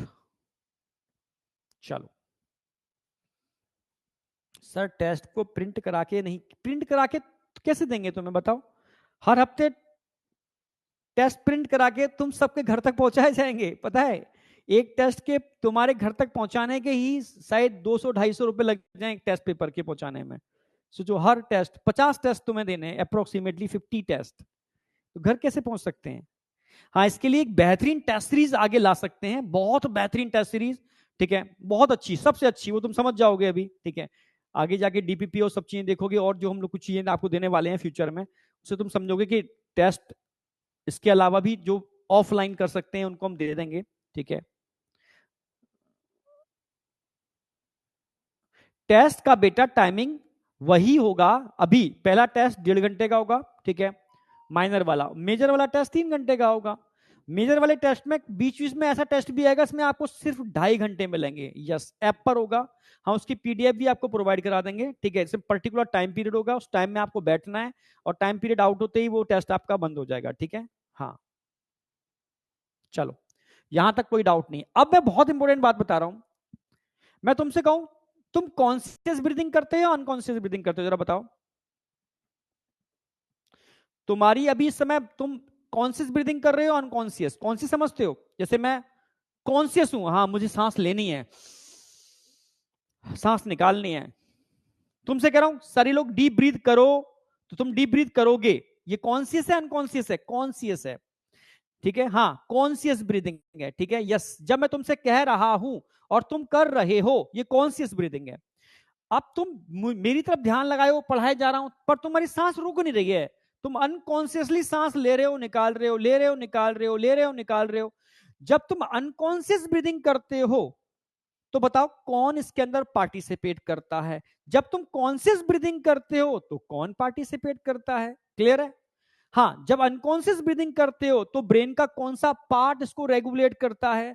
जब अनकॉन्शियस ब्रीदिंग करते हो तब कौन सा पार्ट रेगुलेट करता है? बड़े बेहतरीन क्वेश्चन बनते हैं इसके ऊपर। तो अब टाइप्स ऑफ ब्रीदिंग पर आ रहा हूं मैं। टाइप्स ऑफ ब्रीदिंग, इसको दो पार्ट में हम डिवाइड कर सकते हैं। एक अल्टीमेट कंसेप्ट है, ultimate concept, types of breathing.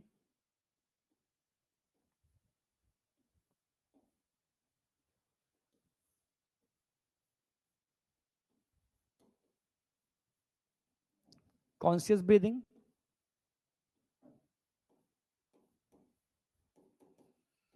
एक है अनकॉन्शियस ब्रीदिंग।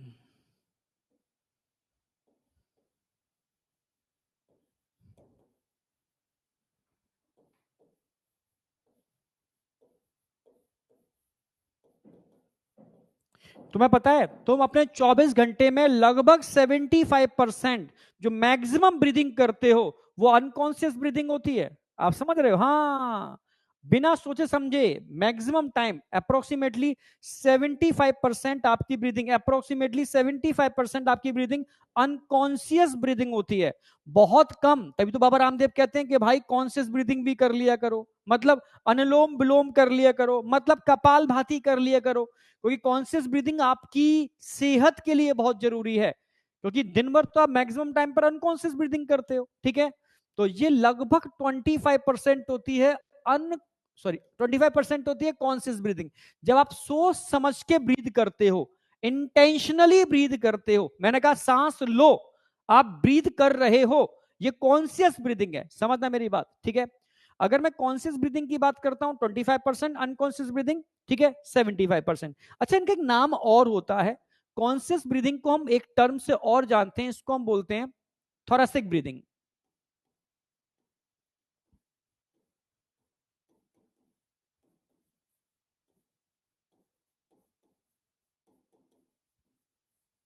अच्छा, इसके लिए हम टर्म यूज करते हैं एब्डोमिनल ब्रीदिंग। समझना,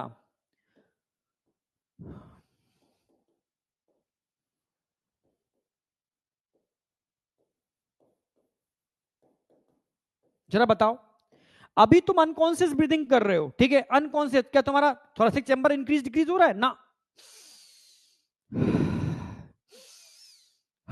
इसे कहते हैं कॉन्शियस ब्रीदिंग। जब कॉन्शियस ब्रीदिंग करते हो तब तुम्हारा थोरेसिक चैम्बर इंक्रीज और डिक्रीज होता है, समझ रहे हो?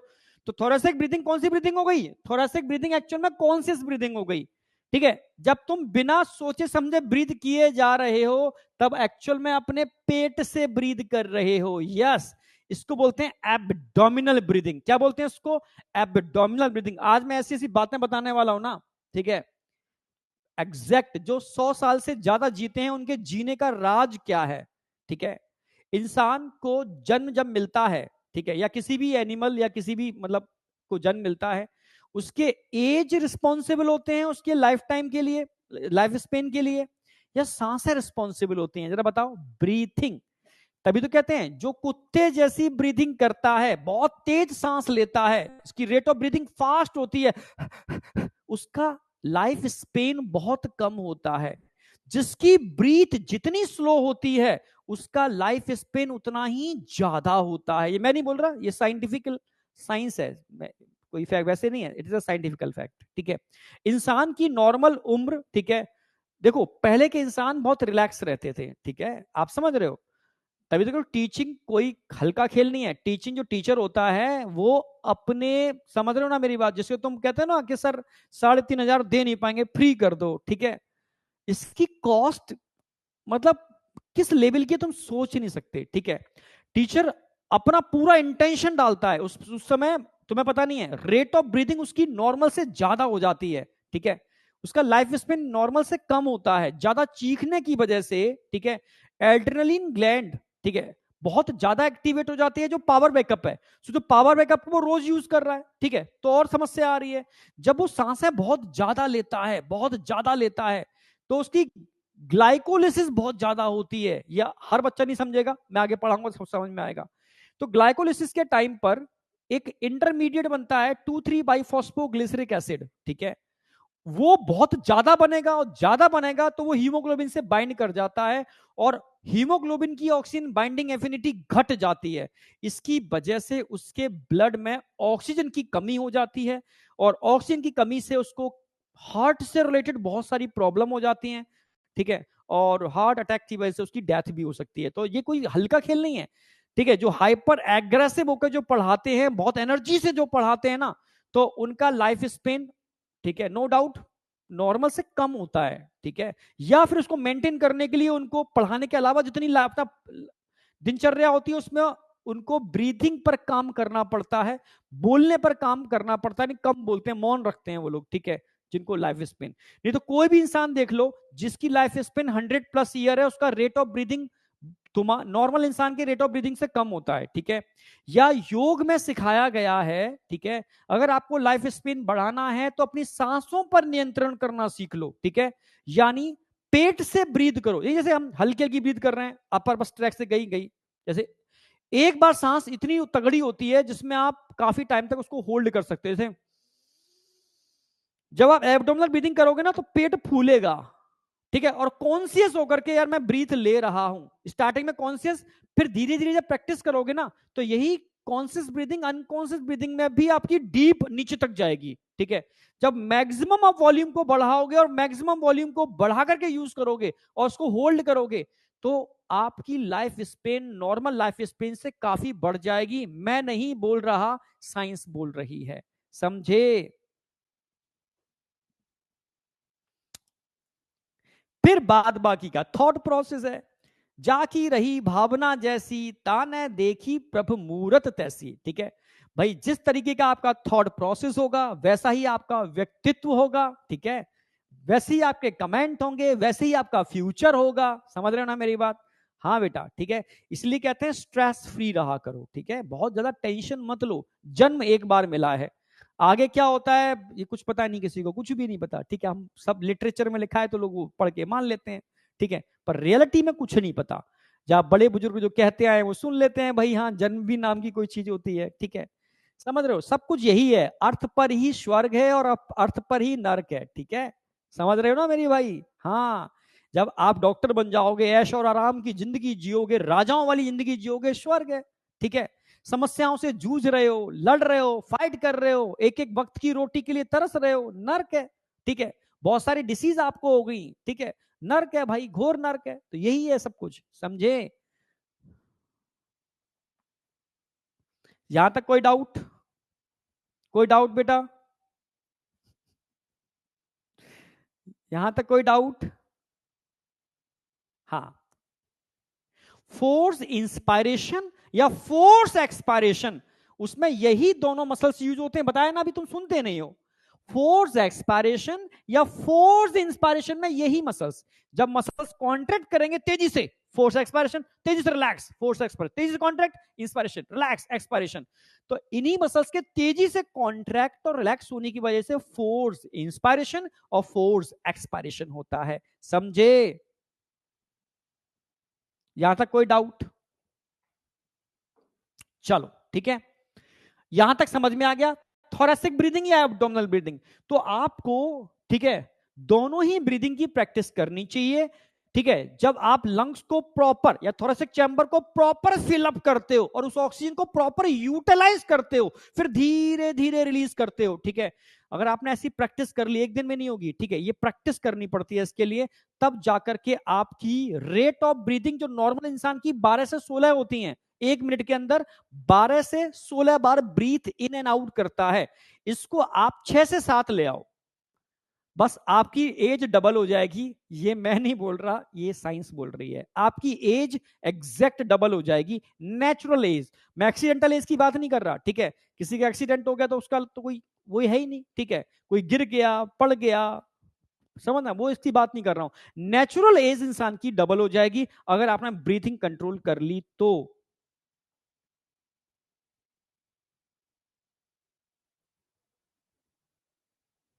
यहां तक कोई डाउट? हाँ, अब बात आती है, अगर मैं थोरेसिक ब्रीदिंग की बात करता हूं, थोरेसिक ब्रीदिंग की बात करता हूं, कॉन्शियस ब्रीदिंग की बात करता हूं, ठीक है, आप समझना, ठीक है, इसका एक नाम और है, इसको बोलते हैं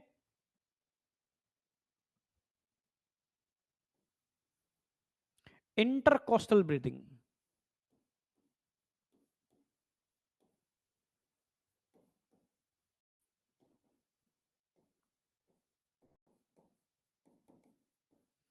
इसको बोलते हैं डायफ्राम ब्रीदिंग।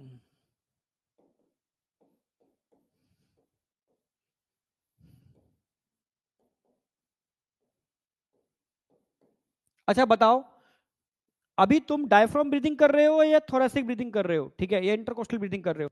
जब आपका देखो डायफ्राम अपने आप काम कर रहा है, बिना सोचे समझे अपने आप काम कर रहा है, तो इस समय आप डायफ्राम ब्रीदिंग कर रहे हो, जो 75% यही होती है। जब मैं कह रहा हूं गहरी सांस लो, तब आप इंटरकोस्टल ब्रीदिंग कर रहे हो। समझे? समझे या नहीं समझे? हाँ, डायफ्राम ब्रीदिंग, बिल्कुल सही, डायफ्राम ब्रीदिंग कर रहे हो, ठीक है। इंटरकोस्टल ब्रीदिंग आप कॉन्शियस होके करते हो, ठीक है, डायफ्राम ब्रीदिंग आप अनकॉन्शियसली करते हो। तो ये ब्रीदिंग कंसेप्ट समझ में आया नहीं आया? ठीक है, अब मैं बात करता हूं कंट्रोल, कौन कंट्रोल करता है। अगर मैं कॉन्शियस ब्रीदिंग की बात करता हूं, कॉन्शियस ब्रीदिंग की बात करता हूं, उसको कंट्रोल करता है सेरिब्रम। ये मैं अभी ब्रेन में पढ़ाऊंगा बहुत डिटेल में, और रेगुलेशन में भी पढ़ाऊंगा अभी आके, ठीक है। सेरिब्रम का काम क्या होता है? कॉन्शियस ब्रीदिंग को कंट्रोल करना। सेरिब्रम हमारे ब्रेन का सबसे बड़ा पार्ट है, ये सेरिब्रम है, बड़ा बड़ा सेरिब्रम दिख रहा ना, ये ऐसे इसमें ऐसे उभार बने होते हैं, गारस सल्कस।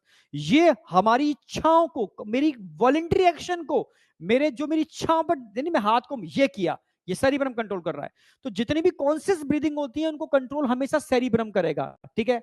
और अनकॉन्शियस ब्रीदिंग जो आपके कंट्रोल में नहीं है, वो ब्रेन का एक पार्ट होता है मेडुला ऑब्लोंगेटा, यस, सेरिब्रम, और वो ब्रेन का एक पार्ट होता है मेडुला ऑब्लोंगेटा, मेडुला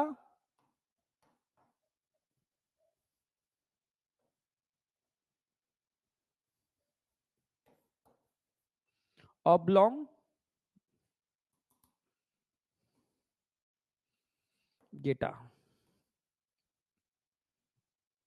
एमओ, ये अनकॉन्शियस ब्रीदिंग को कंट्रोल करता है। एमओ, एमओ हमेशा अनकॉन्शियस ब्रीदिंग को कंट्रोल करेगा, और सेरिब्रम कॉन्शियस ब्रीदिंग को कंट्रोल करेगा ऑलवेज।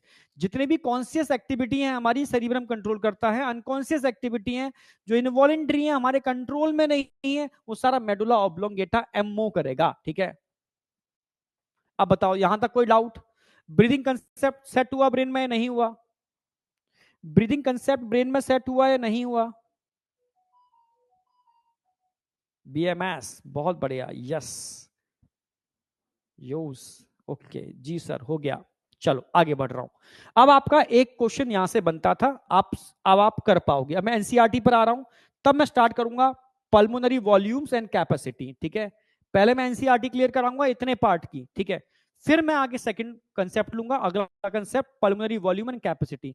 एक ब्रीदिंग मैकेनिज्म से क्वेश्चन आता है लगभग हर साल, और पल्मोनरी वॉल्यूम और कैपेसिटी से तो 100% वन क्वेश्चन आता है हर साल, ठीक है। आ जाओ NCERT line by line with question, इससे कंसेप्ट तुम्हारा और मजबूत होगा। अब आ जाओ, ब्रीदिंग इन्वॉल्व टू स्टेज, एक तो था इंस्पायरेशन और एक था एक्सपायरेशन, ठीक है। By which the alveolar air is released out. भाई इसमें क्या होगा, इसकी वजह से एटमॉस्फेरिक एयर आपके अंदर ड्रॉ हो जाएगी, इस प्रोसेस के थ्रू एल्वुलर एयर आपकी बाहर चली जाएगी, रिलीज्ड आउट। इन माने आना, एक्स मतलब जाना, ठीक है। The movement of air into and out of the lungs is carried out by, ठीक है, creating a pressure gradient between lungs and atmosphere. आप लंग्स और एटमॉस्फेयर के बीच में एक प्रेशर ग्रेडियंट जनरेट करते हो, समझ रहे हो। भाई एटमॉस्फेरिक को तो चेंज नहीं कर सकते ना, अंदर के प्रेशर को कम कर दोगे, बाहर की एयर अंदर, अंदर के प्रेशर को बढ़ा दोगे, अंदर की एयर बाहर। आपने प्रेशर ग्रेडियंट जनरेट कर दिया, किसी एक के प्रेशर को बढ़ा दो, एक को घटा दो, सिंपल। तो इन एंड आउट होना चालू हो जाएगा, प्रेशर ग्रेडियंट, ठीक है। इंस्पायरेशन कैन अकर, भाई एयर कब अंदर आएगी, can occur if the pressure, inspiration कब होगा, कब होगा, if the pressure with in the lungs, यानी इंट्रा पल्मोनरी प्रेशर की बात चल रही है, इंट्रा पल्मोनरी प्रेशर की बात चल रही है, is less than the atmospheric pressure. जब आप लंग्स के अंदर के प्रेशर को एटमॉस्फेरिक प्रेशर से कम कर दोगे, तब बाहर की एयर अंदर आ जाएगी, इसको इंस्पायरेशन बोलते हैं, ठीक है। There is a negative pressure, भाई अंदर क्यों आएगा, क्योंकि हमारे लंग्स में कैसा प्रेशर होता है, नेगेटिव प्रेशर। क्यों होता है, क्योंकि वॉल्यूम को बढ़ा देते हो, वैक्यूम जनरेट कर देते हो, नेगेटिव प्रेशर आपका बढ़ जाता है, ठीक है, जिसकी वजह से सक्शन ऑफ एयर स्टार्ट हो जाता है, ठीक है। In lungs negative pressure in lungs, और वैसे भी हमारे लंग्स में नेगेटिव प्रेशर होता है, पता है किसके लंग्स में पॉजिटिव प्रेशर होता है, बताओ किस एनिमल के लंग्स में पॉजिटिव प्रेशर होता है। वो अपनी इच्छा से एयर को इन एंड आउट नहीं कर पाता, मतलब इजीली, किस, जरा किस एनिमल के लंग्स में पॉजिटिव प्रेशर होता है, फ्रॉग, कॉकरोच नहीं भाई, फ्रॉग, ओनली फ्रॉग, मैं लिख दे रहा हूं, ठीक है।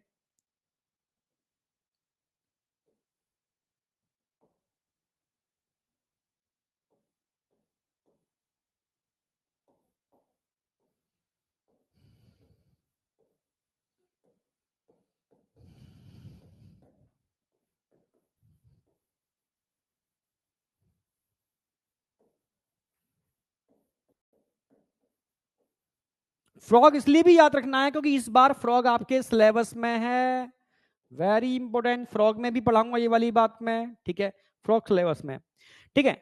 अब फ्रॉग को अपने लंग्स में जब एयर भरनी होती है ना, तो पंप यूज करता है, वो पहले क्या करता है, एयर भर लेता है, फिर नॉस्ट्रिल को बंद करता है,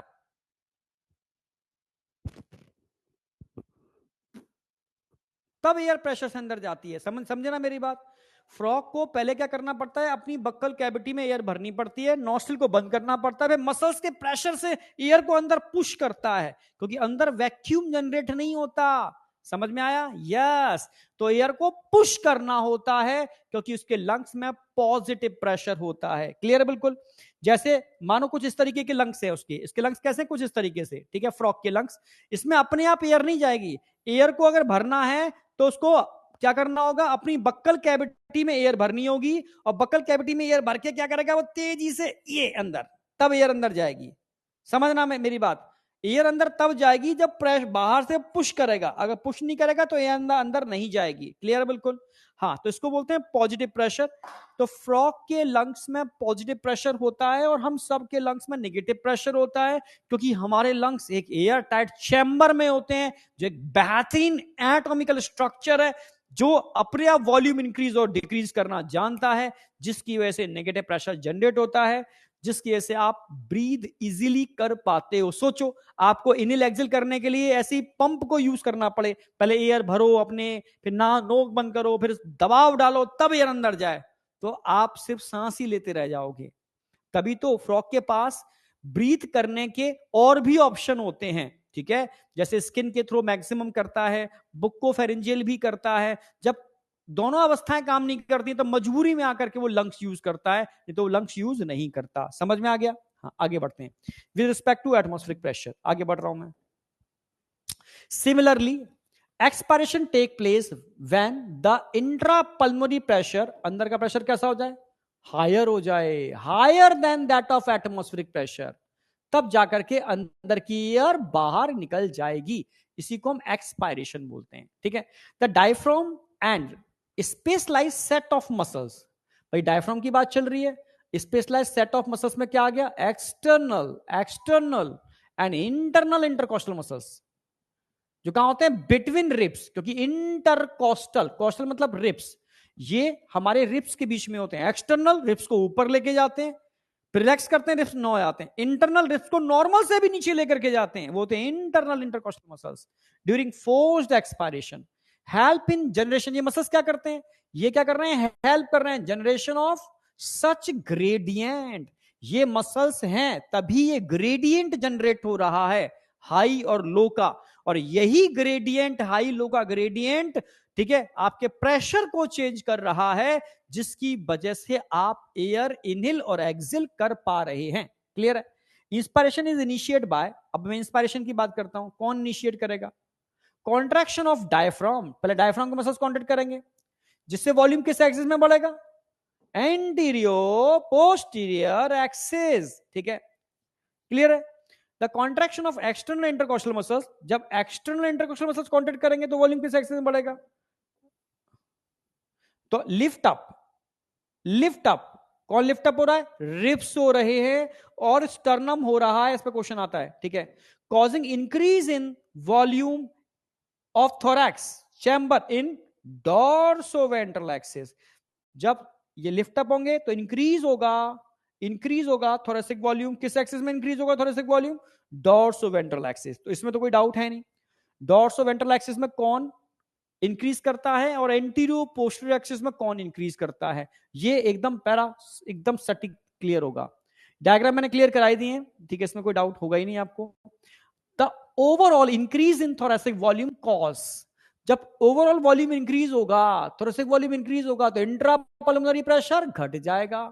similar increase in pulmonary volume, भाई इसकी वजह से क्या होगा, प्रेशर इंक्रीज होने से, सॉरी वॉल्यूम बढ़ने से अंदर का, भाई थोरेसिक वॉल्यूम का मतलब है इंट्रा पल्मोनरी वॉल्यूम भी बढ़ेगा, इंक्रीज इन पल्मोनरी वॉल्यूम, ठीक है, and increase in pulmonary volume, जब पल्मोनरी वॉल्यूम बढ़ेगा तो डिक्रीज क्या होगा, pressure, intra pulmonary pressure atmospheric pressure से कम हो जाएगा, और इसके कम होते ही बाहर की एयर अंदर, ठीक है, बाहर की एयर अंदर, ठीक है, which force the air from outside to move in the lungs, इसी को बोलते हैं इंस्पायरेशन। अब कोई डाउट नहीं होगा, इसको बोलते हैं इंस्पायरेशन, अपने आप बाहर की एयर अंदर आ जाएगी, ठीक है।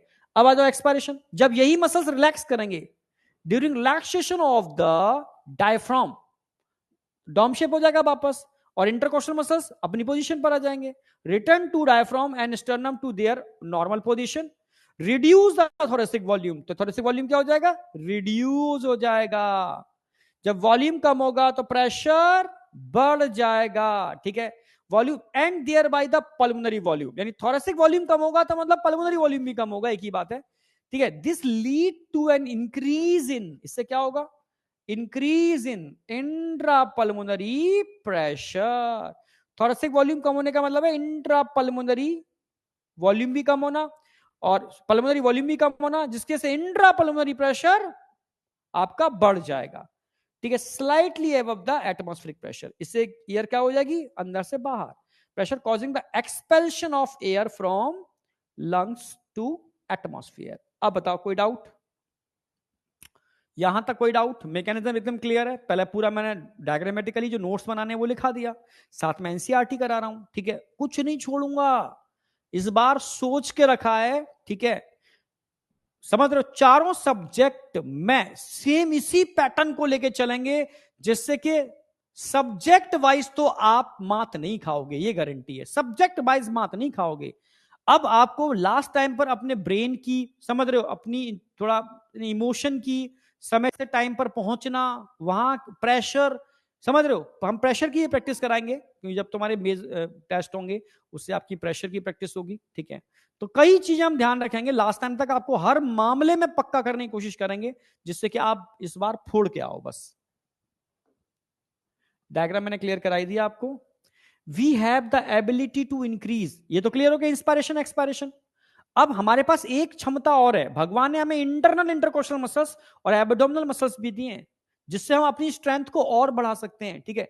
We have the ability to increase the strength of inspiration and expiration. हमारे पास एबिलिटी है अपनी स्ट्रेंथ को बढ़ाने की और घटाने की with the help of additional muscles.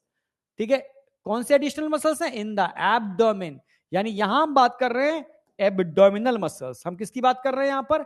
Abdominal muscles. किसकी बात कर रहे हैं? एब्डोमिनल मसल्स की बात कर रहे हैं। एब्डोमिनल मसल्स की बात कर रहे हैं। ठीक है, इनकी हेल्प से हम अपनी स्ट्रेंथ को और बढ़ा सकते हैं। ठीक है, ऑन एन एवरेज, अब ये ध्यान रखना, एक हेल्दी ह्यूमन की अगर मैं बात करूं तो कितनी ब्रीथ एक मिनट में कर लेता है? 12 से 16 बार एक मिनट में ब्रीथ कर लेता है। ठीक है, आपको यही टाइम रिड्यूस करना है। तुमने इस टाइम को 6 से 7, 8, 9 कर लिया तो आपकी एज, नेचुरल एज आपकी बढ़ जाएगी। ये रियलिटी है। ठीक है, कभी आप इस पर स्टडी करना। ठीक है, आप नहीं करना, मतलब जो लोग कर रहे हैं, ठीक है, डॉक्टरेट कर रहे हैं इसके ऊपर, उनको वो बताएंगे आपको कि क्या कंसेप्ट है। जिन लोगों की एज 100 साल से ज्यादा होती है, जब स्टडी किया गया उनका रेट ऑफ ब्रीदिंग क्या होता है? नॉर्मल इंसान से कम होता है। समझ रहे हो? हाँ, नॉर्मल इंसान से कम होता है, तभी वो अपनी एज को इंक्रीज कर पाए। योग में लोग पहले, क्या नहीं सुना होंगे आपने कि कई कई साल तक जीवित रहते थे। ठीक है, मतलब कई 100 साल तक जीवित रहते थे, कई 100 साल तक। तो वो अपनी ब्रीथ को कंट्रोल करना जान गए थे, कब उनको इनहेल करना है, कब एक्सेल करना है। तो इससे क्या होगा? उनका एज, नो डाउट, उनका लाइफ स्पेन बहुत बढ़ जाएगा। ठीक है, ये थोड़ा सा मैं अध्यात्म से टच इसलिए बोल देता हूँ, थोड़ा सा कनेक्शन है। तो साइंस, और मैं बिना साइंस के किसी चीज को वैल्यू समझता नहीं हूँ, चाहे कोई भी अध्यात्म हो।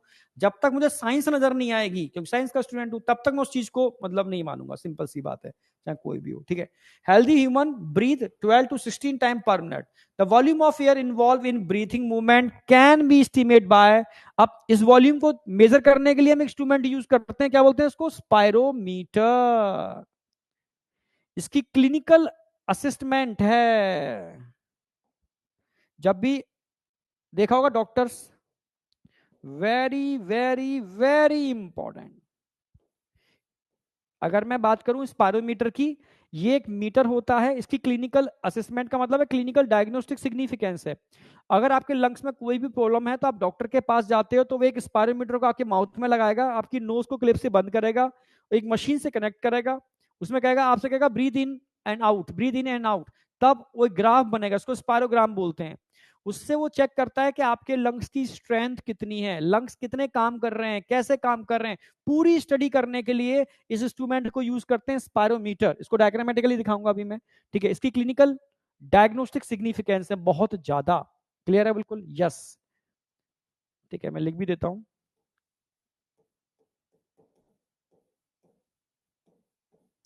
स्पायरोमीटर की बात करते हैं तो क्या है इसकी क्लिनिकल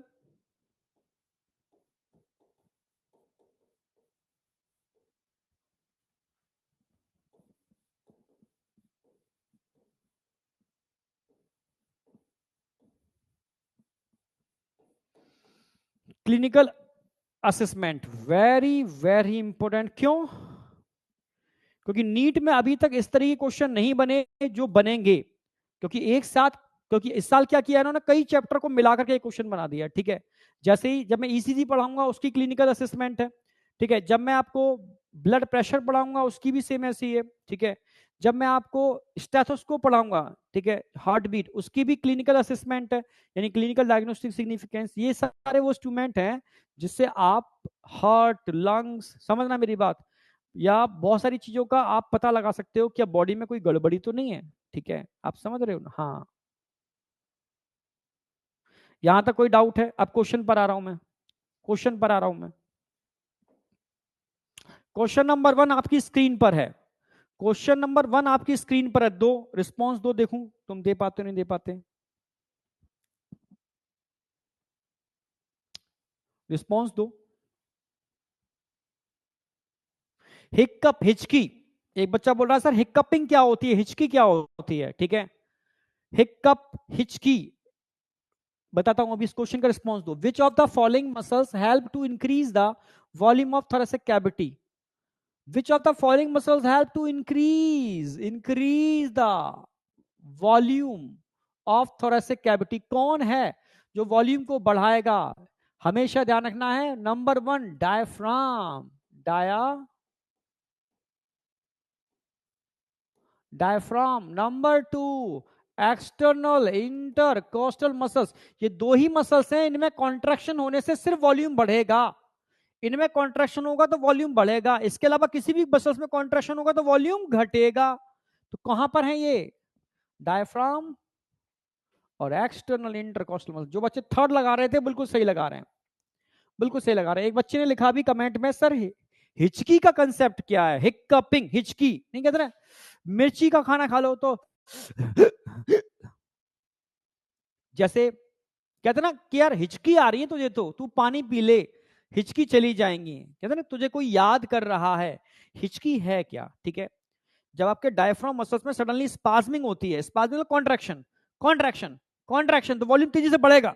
जैसे वॉल्यूम तेजी से बढ़ेगा झटके की वजह से, तो एपिग्लोटिस क्या करता है, ये ग्लॉट तुरंत बंद होगा और एक आवाज आएगी नहीं आया क्या?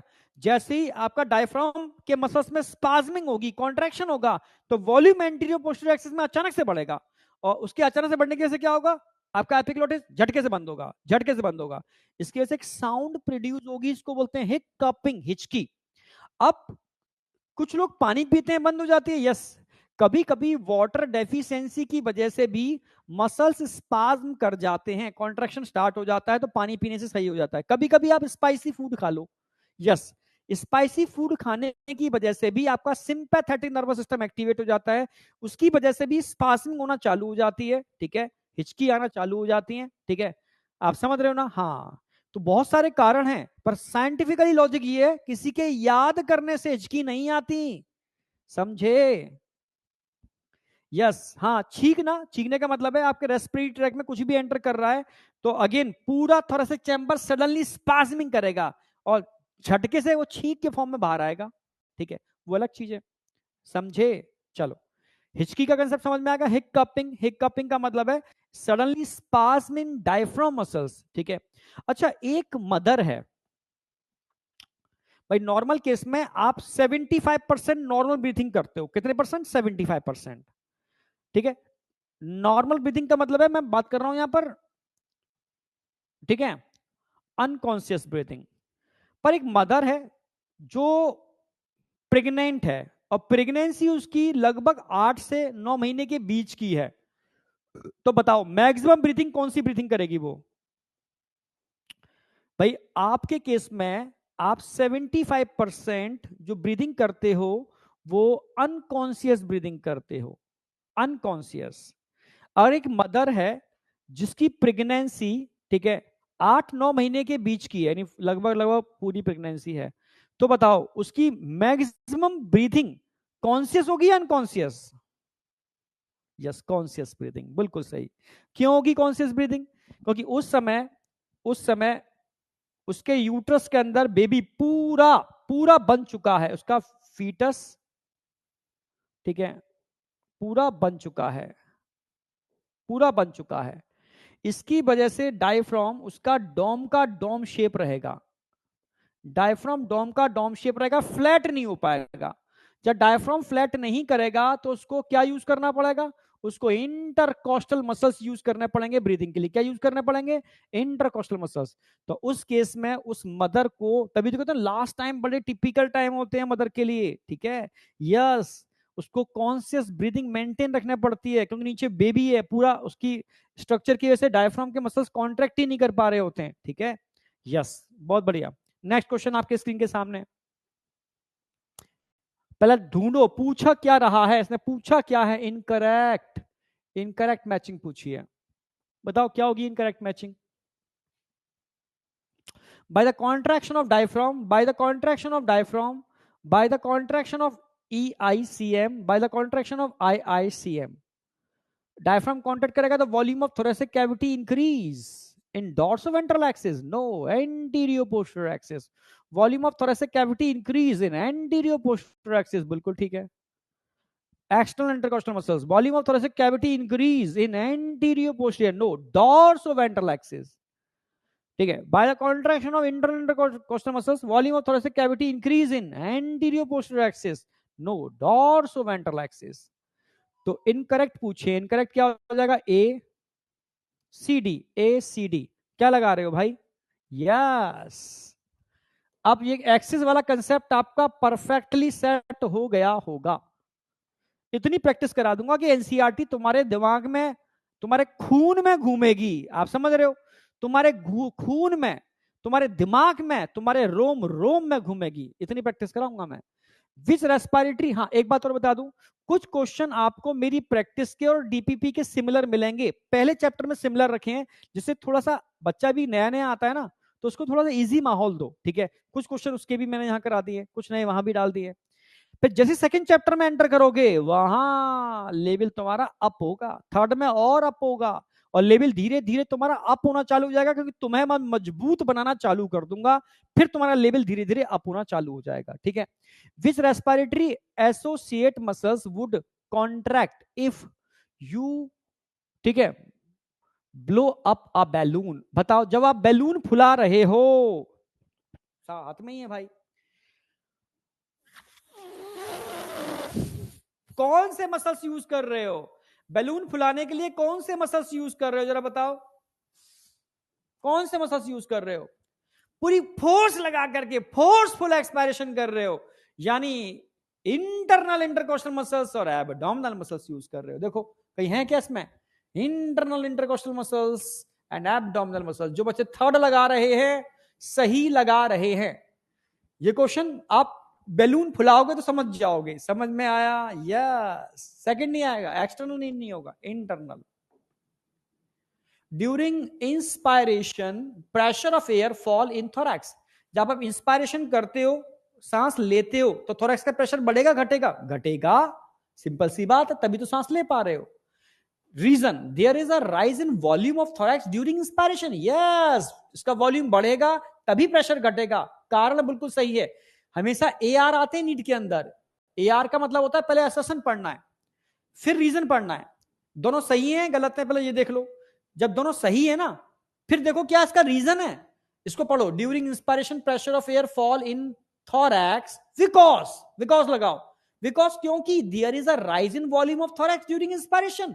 यस, एकदम सटीक आंसर मिल रहा है, इसलिए इसका आंसर एक होगा। एक में क्या होता है? एसर्शन ठीक है, रीजन ठीक है, और रीजन एसर्शन का करेक्ट एक्सप्लेनेशन है।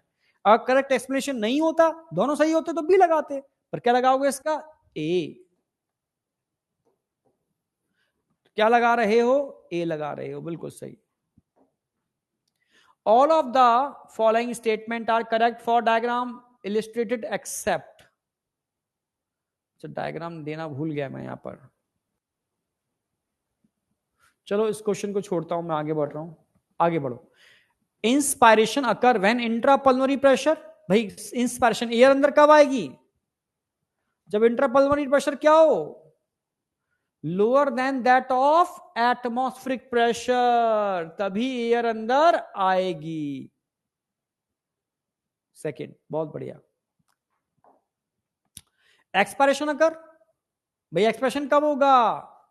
रिलैक्सेशन ऑफ डायफ्राम में एक्सटर्नल इंटरकोस्टल मसल्स, या कॉन्ट्रैक्शन, कॉन्ट्रैक्शन की वजह से तो एक्सपायरेशन होगा नहीं। नॉर्मल एक्सपायरेशन की बात चल रही है, नहीं होगा।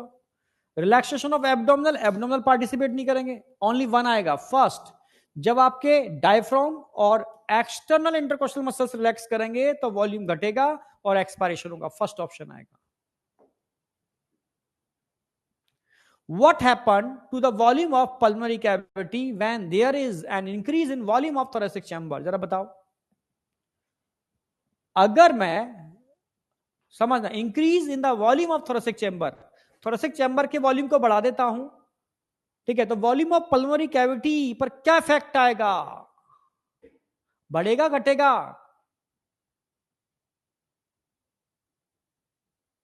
भाई वॉल्यूम वो उसका बढ़ाओगे तो उसका भी वॉल्यूम बढ़ेगा, सिंपल सी बात है। अगर थोरेसिक चैम्बर का वॉल्यूम बढ़ाओगे तो उसका वॉल्यूम भी बढ़ेगा, इंक्रीज। अब तो मैंने इतने कंसेप्ट बता दिए, इतने तरीके से समझा दिया है कि जिंदगी में तुम मात तो नहीं खाओगे। lungs do not collapse between breathing and some air always remain in the lungs which can never be expelled out। ठीक है, जब बच्चा जन्म लेता है तो अंदर उसके लंग्स चैम्बर थोड़ा खिंचता है, फूलता है, ठीक है, जिससे वैक्यूम जनरेट होता है और कुछ एयर अंदर भर जाती है और ऑलवेज रहती है ड्यू टू नेगेटिव प्रेशर, जो निकाली नहीं जा सकती। ठीक है, तो there is a negative pressure in lungs, ये पहले ही मिल गया मैं तो। There is a negative intra pleural pressure pulling at the lungs wall. Yes, देखो लंग्स में नेगेटिव प्रेशर क्यों होगा, ये तो नॉर्मल हमारा होता ही है, ठीक है।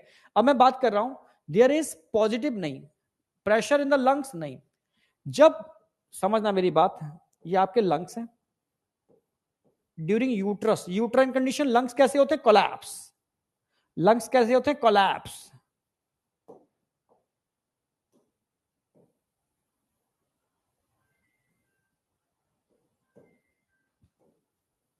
आफ्टर बर्थ,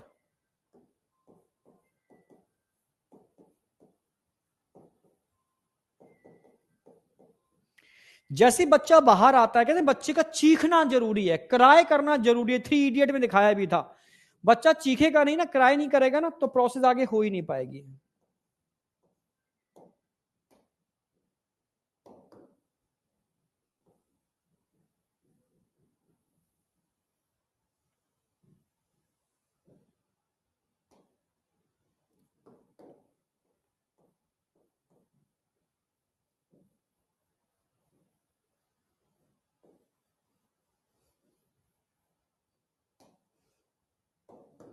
ये स्ट्रक्चर आपका जन्म लेने के बाद बन जाता है, फिर ये वॉल्यूम धीरे धीरे इंक्रीज होता है और डिक्रीज होता है, तब जाकर आप इंस्पायरेशन एक्सपायरेशन कर सकते हो, ठीक है। तो यहां पर क्या है, there is negative intra pleural pressure pulling the, वो इंट्रा प्लूरल, समझना, प्लूरल मेम्ब्रेन के बीच में प्रेशर होता है ना, वो खींचता है लंग्स को, खोलता है लंग्स को, ठीक है, जन्म लेते ही, ठीक है, जिसकी ऐसे नेगेटिव प्रेशर जनरेट होता है अंदर।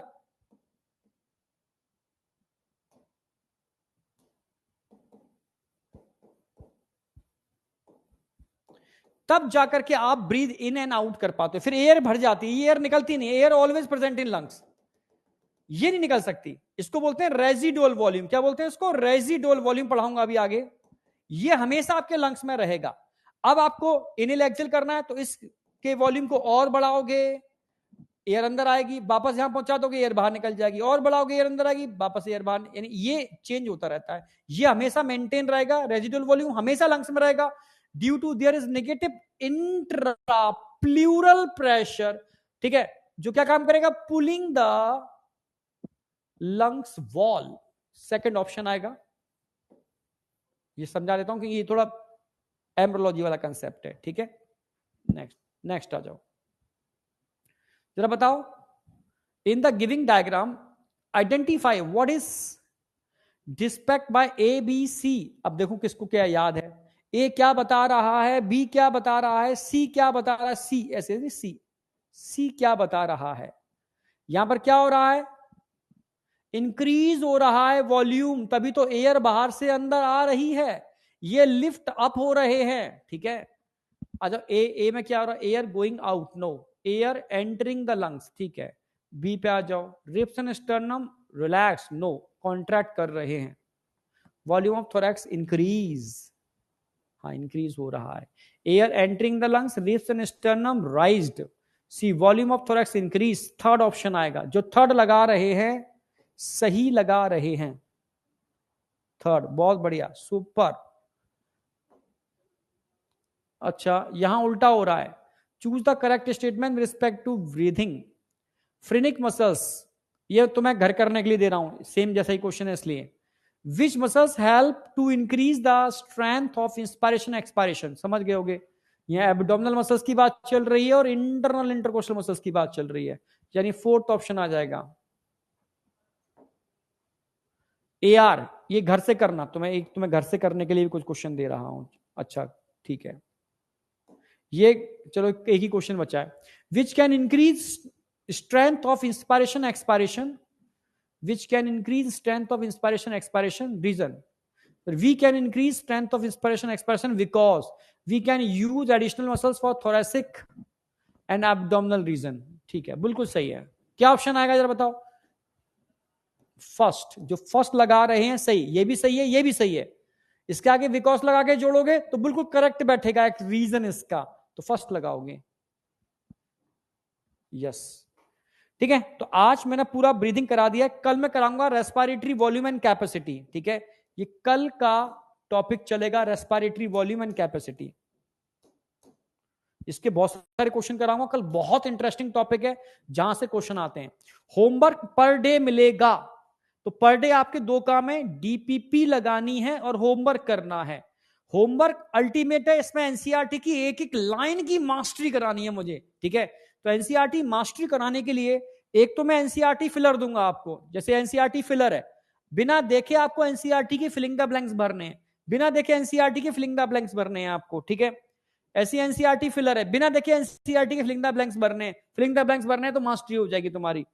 फिर मेरे कुछ क्वेश्चंस है बीएमएस प्राइम। ठीक है, जैसे तरुण सर डोपा देते हैं तो मैं बीएमएस प्राइम देता हूं। ठीक है, पहले मैंने पूरे बना के दिए थे, अब मैं लिख करके प्रॉपर नए कंसेप्चुअल पॉइंट्स लेके आऊंगा, जितना मैं पढ़ाऊंगा उससे। आज मैंने मैकेनिज्म कराया है, तो मैकेनिज्म से रिलेटेड तुमने अगर इसको भर लिया, इन सबको कंप्लीट कर लिया, तो मैं सच कह रहा हूं तुम मास्टर हो जाओगे। जितना मैंने करा दिया प्लस ये होमवर्क कर लिया, ये सबको करके आना है होमवर्क, कि muscles which responsible for normal breathing, muscles which responsible for forceful breathing, name of muscles for conscious breathing and name of muscles for unconscious breathing, name of muscles which increase thoracic volume in anterior posterior and dorsoventral axis, muscles which responsible for lift up ribs and sternum, name of muscles with maximum use during normal breathing। समझे? तो अब DPP, इसके बाद DPP number जो भी आपका आ रहा हो, डीपीपी आपको सब अपलोड कर दिए। ठीक है, और जिस दिन चैप्टर एंड होगा उससे एक दिन पहले सिद्धि और तेजस आपकी अपलोड हो जाएंगी विद सॉल्यूशन। क्लियर है? हाँ, ठीक है। और उसके बाद हम आपको, मैं अपने खुद अपने हाथ से लिखे हुए हैंड राइटिंग नोट्स दूंगा, जो अपने में अल्टीमेट है, बच्चे उसके दीवाने हैं बहुत ज्यादा, बहुत अल्टीमेट नोट्स हैं जो मतलब अल्टीमेट हैं। ठीक है, चलो, तो ये होमवर्क हो गया आपका, करके आना है आपको। और अब मिलते हैं, ठीक है, नेक्स्ट क्लास के अंदर। और नेक्स्ट क्लास में जितना मैं कराऊंगा उससे नीट में एक क्वेश्चन 100% मिलेगा, पल्मोनरी वॉल्यूम और कैपेसिटी, और एक बहुत मैजिकल वे में कराऊंगा, तो मैं वास्तव में बहुत मजा आने वाला है अगली क्लास के अंदर। ठीक है, ठीक है, ठीक है, ठीक है, ठीक है, कुछ कहना है? कुछ देखो, तुम्हें जब भी कोई डाउट हुआ करे ना, या मुझसे कोई बात कन्वे करनी है, ठीक है, तुम लेक्चर में ही डाउट ऑप्शन आता है, उसमें अपनी अपने जो भी दिल की बात हो लिख दिया करो। कोई डाउट हो, कुछ इंप्रूवमेंट चाहते हो, कोई सजेशन चाहते हो, मैं प्रॉपर उसको देखता हूं, प्रॉपर। ठीक है, तुम्हारे कमेंट सारे पढ़ता हूं, लेक्चर में भी कमेंट का ऑप्शन होता है, डाउट ऑप्शन में भी कमेंट का ऑप्शन, दोनों ही देखता हूं मैं। ठीक है, तुम अपना कहीं पर भी अपना डाउट लिख दोगे, या अपना कोई भी तुम्हारे दिमाग में चल रहा हो लिख दोगे, मैं उसका रिस्पॉन्स यहाँ लाइव में दूंगा, स्टार्टिंग रिवीजन में दूंगा या लास्ट में दूंगा। ठीक है, बुक मैं देने वाला हूं बहुत जबरदस्त। ठीक है, यस, उसका सिंगल अपडेट पहला तो आपको मिल जाएगा, टेंशन मत करो, बहुत अल्टीमेट। ठीक है, डीपीपी मैंने पांचों लगा दी है, अभ्यास। ठीक है, सिद्धि और तेजस चैप्टर के एंड में करनी है। ठीक है, सिद्धि तेजस अभी नहीं करनी, चैप्टर के एंड में करनी है। बहुत बढ़िया, सुपर। चलो अब मिलते हैं, ठीक है, परसों। ठीक है, पूरी एनर्जी के साथ आना, क्योंकि बहुत गजब चीज कराने वाला हूं, पल्मोनरी वॉल्यूम, पल्मोनरी कैपेसिटी, और साथ में एक्सचेंज ऑफ गैसेस, जो अपने में अल्टीमेट है, यहां से क्वेश्चन आता है। ठीक है, उसके बाद बचेगा ट्रांसपोर्ट ऑफ गैसेस। ठीक है, जो टेस्ट में जहां तक आ रहा है, यानी इस वीक जो मैं करा दूंगा उससे पूरा आपको टेस्ट मिल जाएगा। क्लियर है? बिल्कुल, हाँ, ठीक है। और फिर तो टेस्ट बेस्ट करना ही है आपको। Thank you, all the best, bye बेटा, बाय बाय बाय बाय।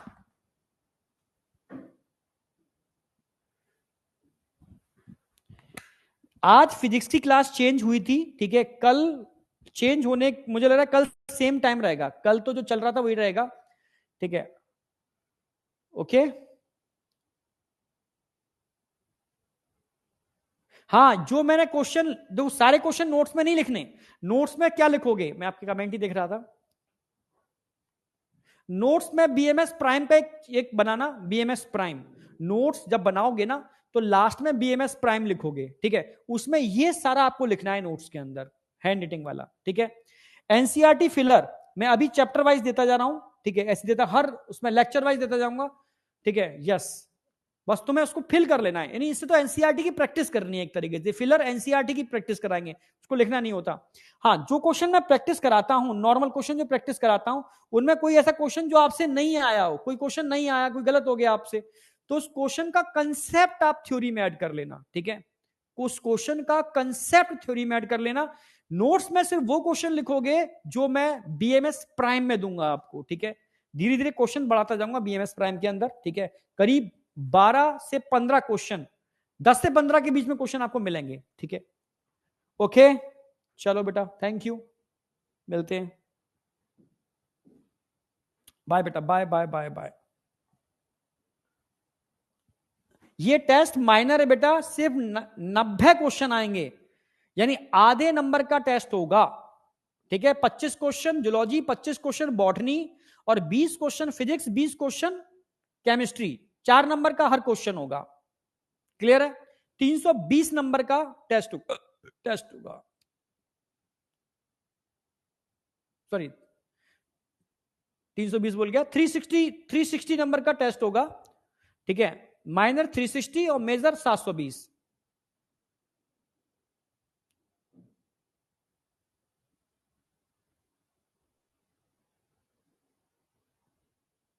हाँ, 360 में से 360 आने चाहिए भाई, ये ध्यान रखना, जहां कुछ भी हो जाए। आई वाला एक्सरसाइज में करा दूंगा आपको, बेहतर तरीके से समझाता हूं, जो सभी को करनी है तुम करते नहीं हो बस। चलो बाय बेटा, बाय बाय बाय।